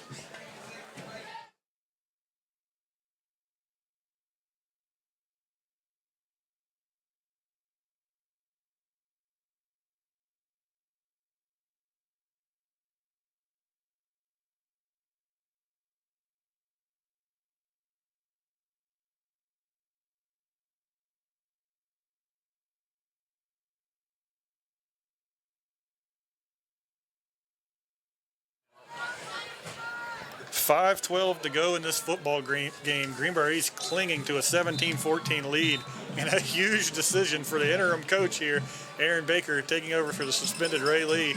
He's got a 4th and 2 at his own 26-yard line. But Eric, I think you're in a position, the way this game's going, you roll the dice and go for it here. Yeah, why not, right? They've gone for a couple 4th downs already today and been successful. You know Princeton's going to load up. Pitch hits the ground, falls on the ground, and Princeton has it. Princeton's Carter Meckham comes up with the fumble recovery, and the Tigers are going to take over with 5:08 to play. Tell you what, that was probably the worst thing that could happen. It's turnover either way, you know what I mean? But yeah, and I get it if you're Greenbrier East. The way Princeton was loading up, had everybody coming right up the middle. They tried to give themselves a little space with the pitch to the outside, but they can't handle it. And so Princeton's going to start at the 23-yard line with 5:08 to go.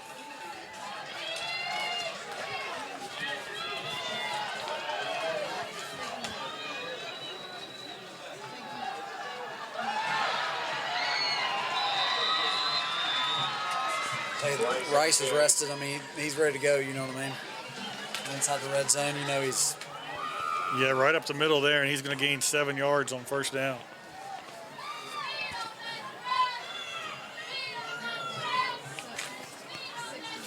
Gain. 17-14. And Princeton in no hurry now as the clock 4:40 and ticking.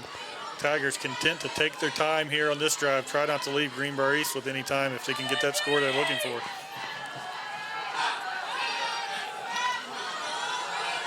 Rice up the middle. He's met right there. Good job by the Greenbrier East front, and he's going to get nothing. Nothing doing for Rice on his 22nd carry of the game. He's up to 130 yards rushing. I tell you, we were questioning their field goal kicker a little bit ago. It looked like on the extra point he had a pretty good leg on him, so they're probably thinking get some type of points also.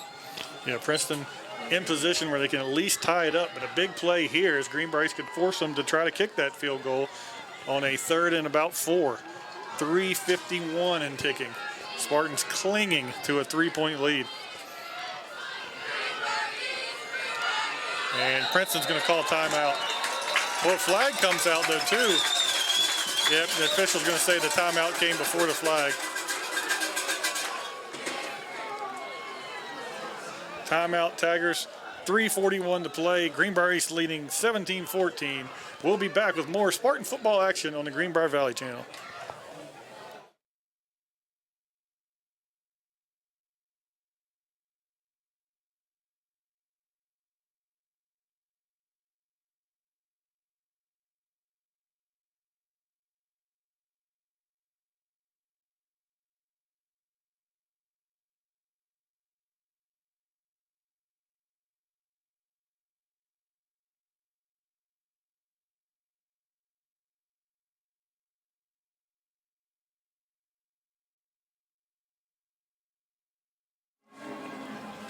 We're back at Spartan Stadium, 3:41 to go. Spartans clinging to a 17-14 lead.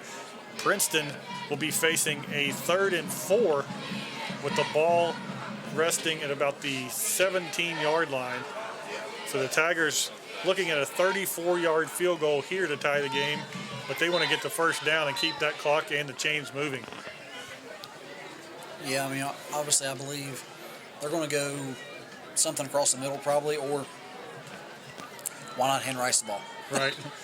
And if you don't get the first down here, you feel like they're probably in a spot on the field where they would try to field goal to tie it up. Well, I mean, as successful as their running game's been, they'll probably try to tuck it under and go, you know? Yeah, it might depend on how much they gain here. If you're 4th and 1 or 2, maybe you line up and try to get the first down. We'll see. Cochran in the shotgun, Rice behind him to his right. Man in motion, give to Rice. He's going to be met, and he's short of the first down. He gets down to about the 16. He'll gain 2. But it's 4th. They're going to kick it.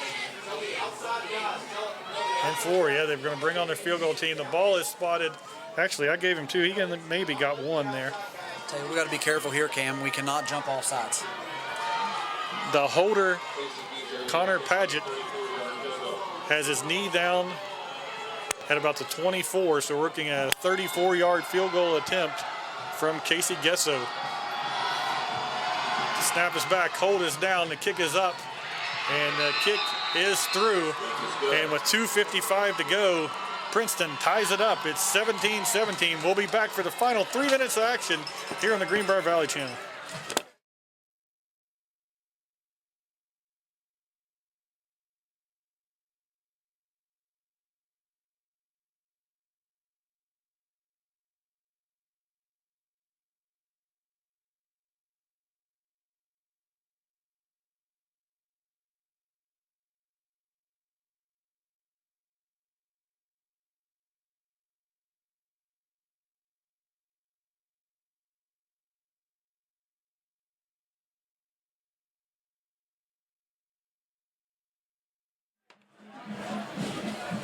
.255 showing on the clock, and Eric Workman, nothing is decided yet as we're all knotted up at 17. And you said it during our break just a minute ago. What a high school football game this has been. Absolutely, man. It's an exciting game. Obviously, we want East to come out on top, but all in all, it's been a really good football game. And just to clarify, their kicker's got a heck of a leg. Yeah, yes, he does. And another thing, Eric, what a stop there by the Greenbrier East defense, as Princeton was set up where it could have just punched the ball in, had that go-ahead touchdown, and the Spartans would have maybe had trouble to recover. But Greenbrier East bowed its back, found a way to stop Rice and force the field goal, and to give themselves a chance here to find the go-ahead points here in the final 3 minutes of the game. Got Ormsby deep this time. And there's that leg you talked about, deep into the end zone, and Greenbrier East will bring it out on the touchback. Wow. Yeah, he's got I forgot earlier when he kicked off how big of a leg he was. But. That's true. 2:55 to go. 17-17. Number 9 Greenbrier East and number 7 Princeton in Class AAA all knotted up. We mentioned it last time Greenbrier East had the ball. That defensive front, big, strong for Princeton, maybe wearing down a little bit. See if Greenbrier East can take advantage of that here. We need a big drive here. Davis out of the shotgun. He's going to turn. And right up the middle. I think Ian Klein was already down. Yeah, and they are going to rule him down, I believe. Yep. I'll tell you, I was going to say before the play snap, like, we can't have a turnover right here. Gain of 14 yards for Klein. First down, Greenbrier East. And this isn't just the homer call. I think he was down there. Yeah, let's look at the replay. And he was down, Cam. First and 10, Greenbrier East, as Princeton loads up the box again. Turn, hand to McAllister this time. He's going to gain about 2 yards. He's going to cross the 35 to about the 36. I'll tell you what, I would maybe try to do something with Monquil here. They're really keen on those backs. I think he may be able to pull it and keep it. Clock ticking down close to the 2-minute mark, 2:19 and ticking. as Greenbrier East has the ball to 36 in a tie ball game. Davis out of the shotgun, turns, pitches to Klein. Klein gets outside, gets close to the 40-yard line. He's going to gain about 3. 3-yard gain. 32 carries, 123 yards, and it's third and about 5. Clock at 1:49, continuing the line.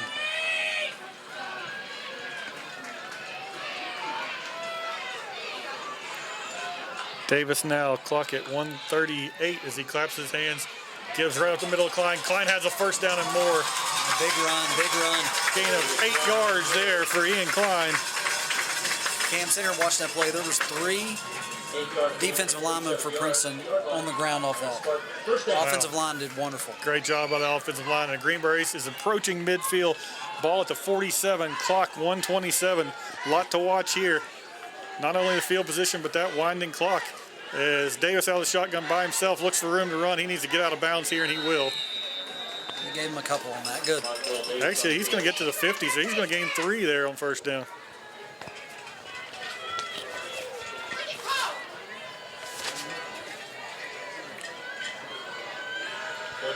Tell you what, we need our offensive line's best play of the year right now. In this next minute and 17 seconds. Now the ball spotted back at the 48, so he only gained 1. The official was originally marking it at the 50.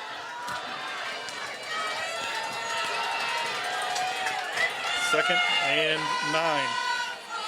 Davis hands to Klein. Klein spins, gets inside the 50 now to about the 48. 4-yard gain. Third down. Third down and 5, and Greenbrier is going to call a timeout and stop the clock with 1:06 to go.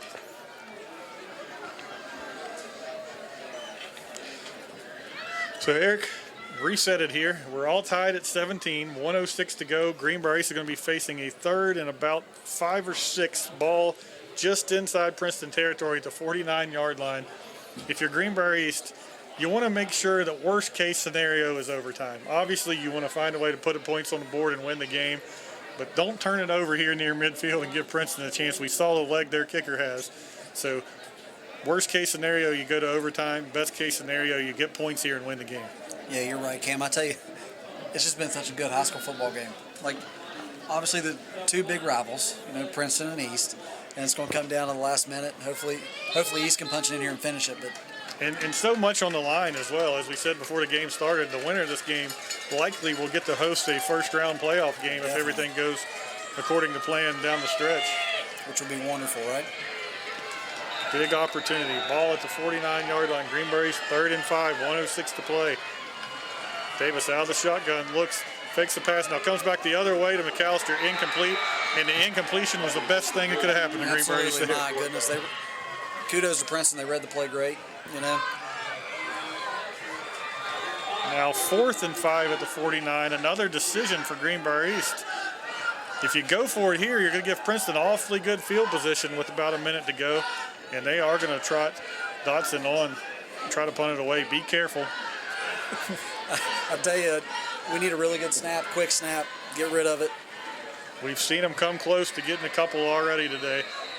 And a flag comes That's out. on Princeton. Offside. Yep. I see it right here. That could be a first down. That's going to be close. So that may change our plan here. Yep, we're going for it now. Yeah, if it's close to a first down, maybe a half a yard short. But yeah, if you're Greenbrier East, you got to go for it here. Absolutely. Tell you, Cam, you got 4 seniors in that offensive line. This is the moment they wanted. You know what I mean? Go get it, guys. Let's go. I like the call. Give it to Monquel and let him push it ahead right here. Be an athlete right here. 4th and 1 from the 44-yard line. Davis Hearns heads to Klein. Klein pushes over his blocker. Gets down to 40. First down. Good job, offensive line. Good push. And now, if you're Greenbrier East, the clock is your biggest enemy. 58 seconds. That's right. We've got 1 timeout left. You need probably another 20 yards to get somewhere into Dotson field goal range. Davis back to pack, spins it, throws deep down the field, and McHale knocked away at the last second by Dominique Collins. Great coverage there by the Princeton defender. Second down. Tell you threw a wrinkle in it, right? Take a chance, throw it to only one person can catch it. Looking for the quick strike there. That was a good throw. You're right. He was the only one that had a chance at it. Yep. But great job on the coverage by Dominique Collins. Ball rests right at the 40, 42 seconds to go. All knotted at 17. Greenbrier East, as we said, needs probably somewhere around 20 yards to give Dotson a realistic shot at it.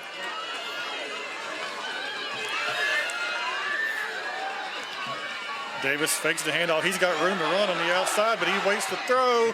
Throws incomplete. I would have liked to see Davis just take off there. We got a flag as well.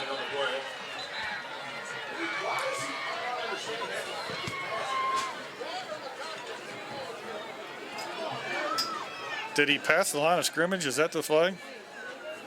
There's no way. Mills went in downfield. And that's a big penalty with 36.5 seconds on the clock. It's going to back him up to the 45, where it'll be 2nd and 15.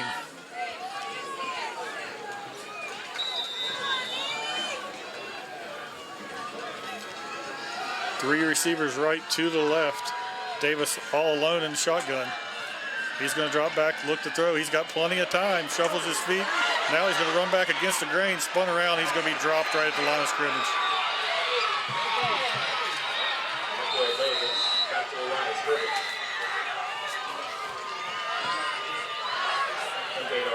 Coverage play there as Princeton now calls timeout. Davis had an eternity to throw the ball. Tell you, just nothing developed for him, did it? Yeah, that's an interesting timeout call for Princeton there, though. They called the timeout that time with 24 seconds.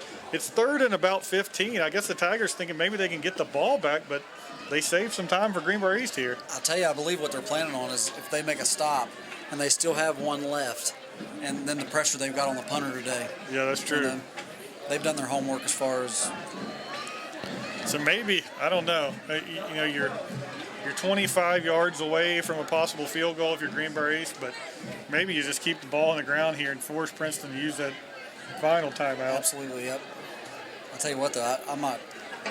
If I'm Princeton, I'm not kidding. I think he can kick it from the 35-yard line or better. Yeah, absolutely. 24 seconds to go, 17-17. We're looking at a possible overtime here at Spartan Stadium, but both teams still feel like they have life left here in regulation.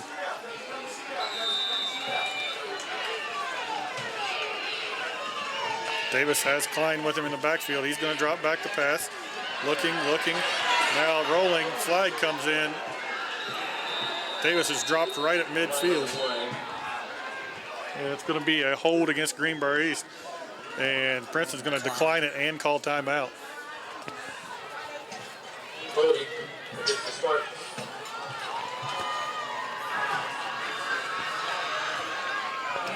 But Princeton will use its final timeout with 17.4 seconds to go. Timeout. Princeton. So if you're Greenbrier East, you're probably going to overtime if you can get this punt away. That's really the key to the game. I'll tell you, did Princeton use their last timeout? I believe they did. Scoreboard still shows 1.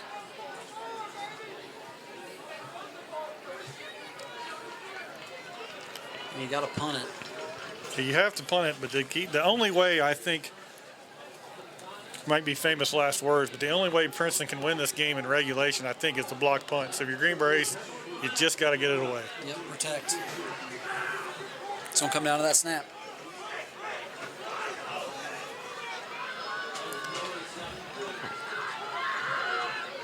Tell you, Princeton's return man's dangerous. Like he showed us on a couple coverage plays. He's just an athlete. Dodson is back. Has 3 men in front of him for protect. He gets it away. Good punt. Good punt.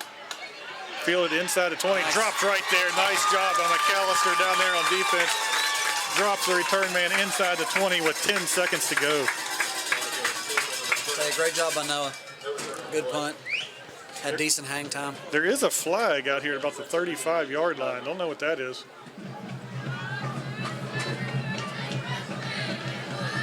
It's going to be a hold against Princeton. So, Eric, looks like we're looking at overtime here. Yeah, it looks like it, Cam. And I tell you, obviously we know Princeton has an arm. DBs have got to get back. Nobody behind them. Just get everything to play in front of you. I think they probably got enough time for, 2 plays maybe? If they get a first down. Yeah, maybe. But with that penalty, they're going to back them up. Officials, let's see where they spot it. It's going to be inside the 10-yard line at the 9. So Princeton needs 91 yards in 10 seconds if it wants to end this one in regulation. John, DBs need to back up. Back up, back up. Keep the play in front of you. Cochran sends Rice in motion, and flags come out for legal procedure.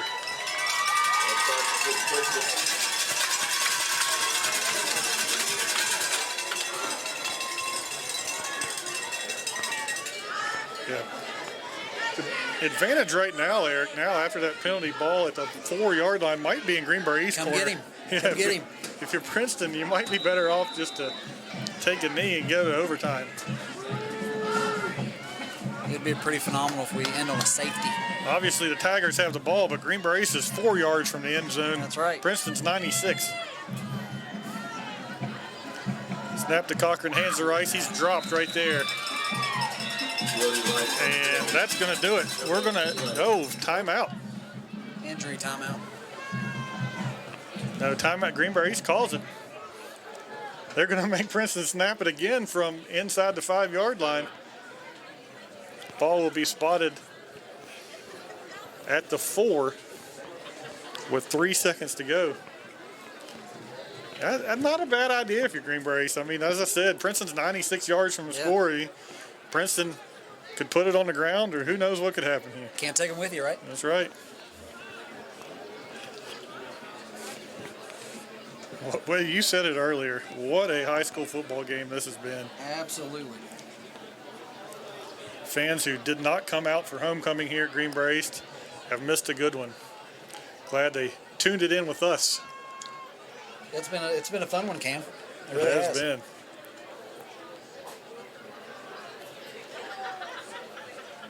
Three seconds to go. 17-17. Princeton ball on its own 4-yard line.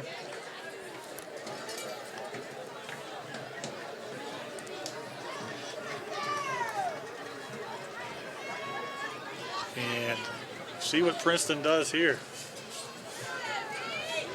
I'm sitting here trying to look up the overtime rules for West Virginia. I believe it's pretty much the same as the college rule. As Cochran out of the shotgun, his feet are in the end zone here. Turns, he's going to go back to throw. Go get him. Pressured. Throws downfield. He's got his man, completed the 30, but a good job there by the Greenbrier East defense. Drops him at about the 32-yard line. Gain of 28. But that'll do it. We head to overtime, tied at 17. You're watching Greenbrier East football on the Greenbrier Valley channel.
4 quarters at Spartan Stadium, not enough to settle this one.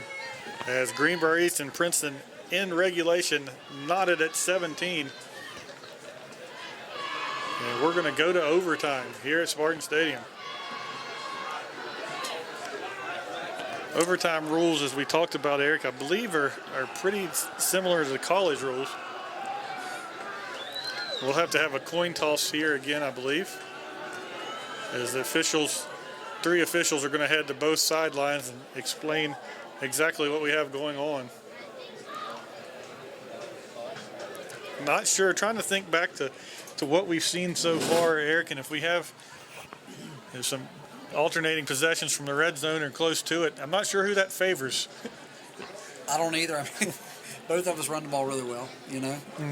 So the one thing that maybe is a advantage for Greenbrier East is having the speed at the quarterback position from Monquel Davis. That gives you another option down deep there. yeah, you're right. But then you look at Princeton, and the arm strength and size of Cochran give, you know what I mean? It's Right. tough. Cochran today has completed 10 of 20 passes. No, I'm sorry. That was Davis has completed 10 of 20 passes. Cochran, 7 of 15 for 127.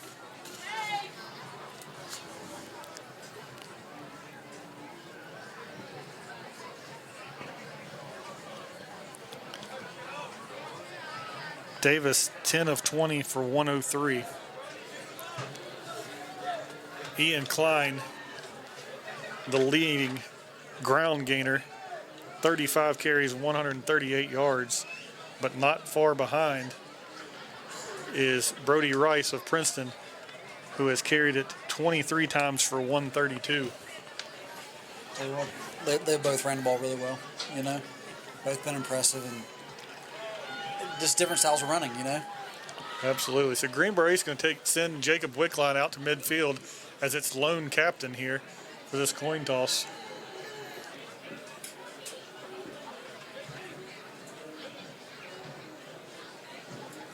What an exciting football game. It has been. I tell you, I don't remember the last time I was at a high school football game and went to overtime.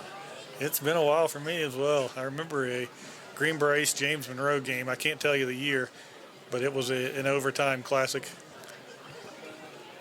But it's been a while. And the way this game's been played, it probably should be an overtime game. It's been that kind of a game. Absolutely, right? And it's been exciting. And, I mean, both teams haven't done anything not well, really. You know, they've stuck to their game plans. And It's like Greenbrier East has won the toss.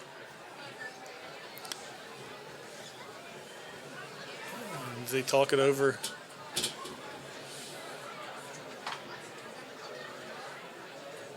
The Spartans are going to take the football. gut check now, Cam. Absolutely. It's a little bit of a surprise if it is the college rule that the Spartans would take the football. Normally you want to go on defense first so you know what you have to do on offense. But Greenbrier did win the toss and is going to get the football. We'll see. Maybe I'm wrong about the rules. We'll find out pretty quickly. Yeah.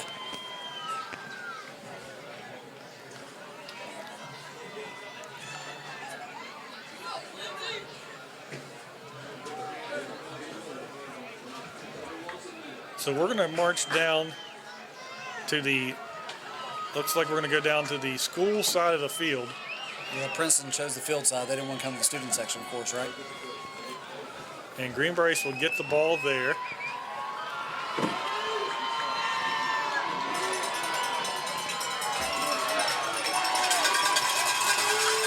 Ball, Spartans fans on their feet. Ball will be spotted at the 20-yard line. So that is what we're going to do. We're going to scrimmage from the 20.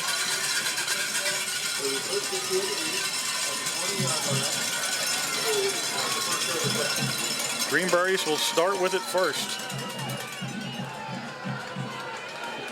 And they're going to go to this formation that we've seen all game long with three backs in the backfield behind Davis. Davis under center, takes the snap, hands to Klein. Klein looks for room, gets inside the 20, carries a pile down to about the 18-yard line, gain of 2.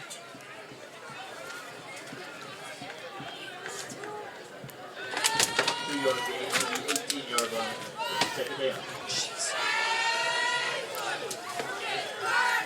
Eric Workman all fired up over here. Knocking things off the heads up below us. 2nd and 8 now for Greenbrier East. Ball at the 18. Each team will have a possession here in overtime.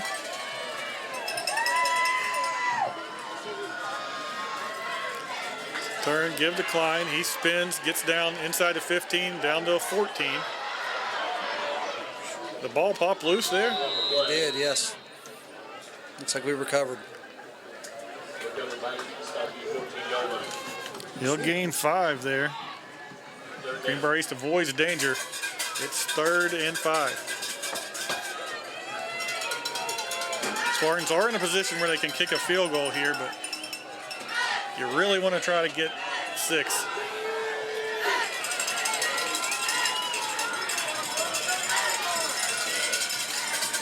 Turn, pitch to Klein on the outside, looks for a block. He follows his blocker. He's got the first down inside the 10. Great job. Good job by the offensive line, the lead blockers. Gain of 6 yards for Klein. He's crossed 150 now. He's up to 151 on 38 carries. And the Spartans are looking at a 1st and goal. Yeah, the cowbells came alive tonight, didn't they? They did. Here late. Sounds like a Lewisburg Steelers game. Ball at the 8-yard line. 1st and goal. Here in the 1st overtime. Davis going to keep it himself. He follows his blockers. Turns on the speed. He gets down the sideline. He's inside the 5. Breaks the tackle. Dives into the end zone. Monquel Davis with a Spartan touchdown from 9 yards away. And the Spartans strike first in overtime.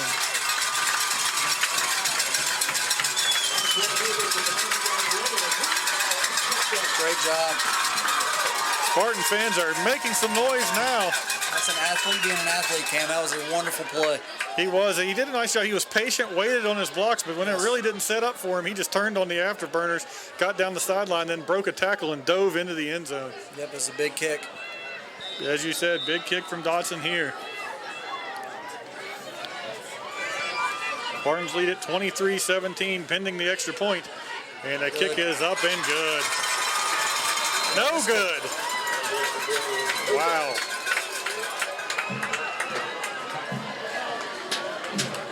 I'll have to see that one again. I don't know where it missed. But a big missed extra point. Wide right.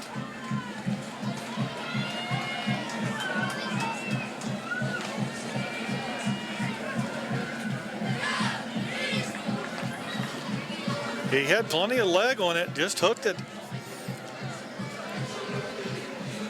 Now if you're Greenbrier East, you gotta hold the Tigers out of the end zone because you don't want it to come down to that extra point.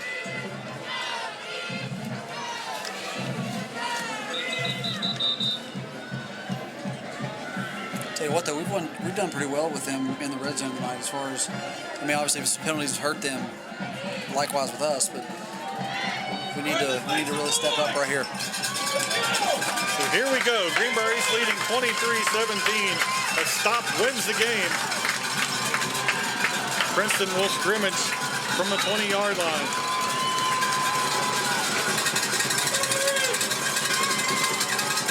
Cochran out of the shotgun. Hands to Rice. Rice looking for running room. Carries the foul forward. He gets about 5 on first down. He's down to the 15. Your Rice will carry.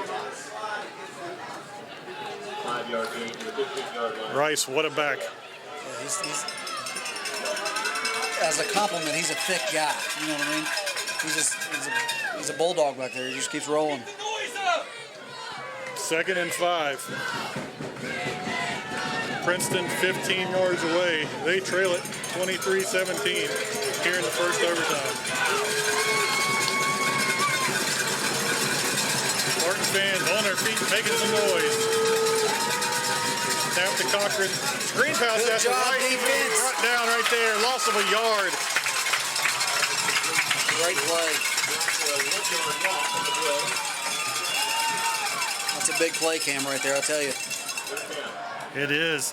And that's going to bring out a 3rd and 6. I'll tell you, if I'm a Princeton coach, I like Rice between the tackles. Absolutely. He's not nearly as effective outside. Yeah, don't overthink it if you're Princeton. Greenbrier East now 2 plays away from clinching this victory. It's 3rd and 6. Play clock now down inside of 10 seconds as Cochran continues to look to the sideline. Play clock down to 8 as he's going to rush to the line. 5. He's going to get up there fast. Down to 2. He's going to snap it, turn, hand it right. Yes! Right down in the backfield. Huge play. Lost up 4 yards for Rice.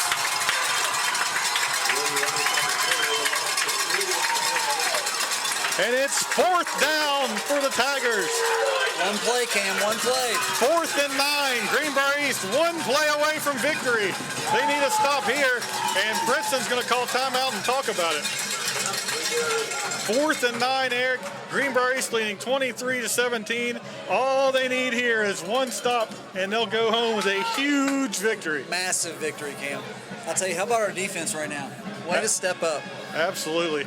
I think it really Princeton gave Greenbrier East an advantage. They're taking so long to get to the line. They had to hurry to get that play off, and Greenbrier East knew it could kind of jump the snap count there. They weren't going to, with the play clock down to 1 second, they weren't going to be able to try to draw them off sides, and the Greenbrier East defense was in the backfield, brought him down. 4th and 9, ball rest at the 19-yard line. Princeton needs the 10-yard line or they go home a loser. Spartan fans of all ages out here in front of us on their feet. Awesome, Cam. Cowbells are ringing. It's 4th and 9. Cochran out of the shotgun. He has Rice back there with him. 2 receivers for each side. We know the kind of arm that Cochran has. He sends a man in motion. Now he's going to drop back, look, throws the fade up to the corner. Ormsby there. No! Incomplete! Incomplete! And the Spartans have won the football game. It's pandemonium as Greenbrier storms the field. The Spartans are 23-17 overtime winner over Princeton. And what a night to be a Spartan, Eric. What a game, Cam. I tell you what, how about the fans stepping up late in the game? Way to show up tonight. Yeah, it was quiet for a while, but when they needed them down the stretch, these fans got on their feet. The Spartan coaches in the box beside us celebrate. And what a win for Aaron Baker, the interim coach here tonight, leads this Spartan team to victory. I tell you what, and then they go right at our senior on the last play. Like, come on. Absolutely, and the pass was, he had good coverage, but kind of lost him there for a moment. The pass just came up short into the turf, but Greenbrier East, what an effort here tonight as they pick up a huge Class AAA win. Your final, Greenbrier East 23, Princeton 17. We'll be back to wrap it all up. You're watching Greenbrier East football on the Greenbrier Valley Channel.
Greenbrier East, a 23-17 winner over Class AAA number 7 Princeton here tonight at Spartan Stadium. The Spartans improved to 7-2 on the season with one game left against Lincoln County next week, Eric. And what a job by the Spartans to come up, get the touchdown in overtime. Pure athleticism by quarterback Monquel Davis to find the end zone. And then Rice for Princeton, who was running all over the field tonight, get two big stops on the screen pass to Rice, and then on the run, force the fourth down, and Princeton throws the incompletion in the end zone, and the Greenbrier East fans here tonight, making a lot of noise, are going home happy. No, you're right, Cam. I'll tell you what, look at the adversity Greenbrier East came through tonight. We had fumbles, we had penalties, we had overtime. I mean, they did so much this game that they deserve to win the game. They absolutely did, and what a huge win it was. As we said, number 9 Greenbrier East gets the win over number 7 Princeton, and if Greenbrier East can take care of business next week against Lincoln County, you like your chances of hosting a home playoff game when the playoffs start here in a couple weeks.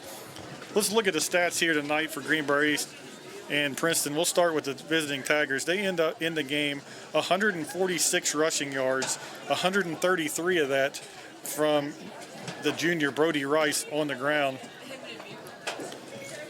and 126 passing yards. Grant Cochran completed 8 of 17 passes for 126 through the air. So Princeton did a nice job rushing the ball with Rice, but that was really their main offense. Cochran kind of kept Greenbrier East honest at times, but didn't hurt him with his arm as we thought maybe he could. Not much at all, really. I mean, and honestly, he wasn't a threat really running. You know, he was just a big quarterback-looking kid. You know, now don't take anything from him. He had a good arm. So he lost his accuracy a little bit and didn't have much help outside, but he's still a good player. Then on the other side for Greenbrier East, the Spartans 232 rushing yards, 151 of that on 38 carries from Klein, and the other 75 comes from quarterback Monquel Davis. So Greenbrier East, two backs rush for over 200 yards, 232 on the ground, and then Davis does enough through the air to keep that Princeton defense honest as well. He threw for 133 yards. He completed 10 of 20 passes for that 103. And overall, just a gut check performance for Greenbrier East and a big win. We've seen this team.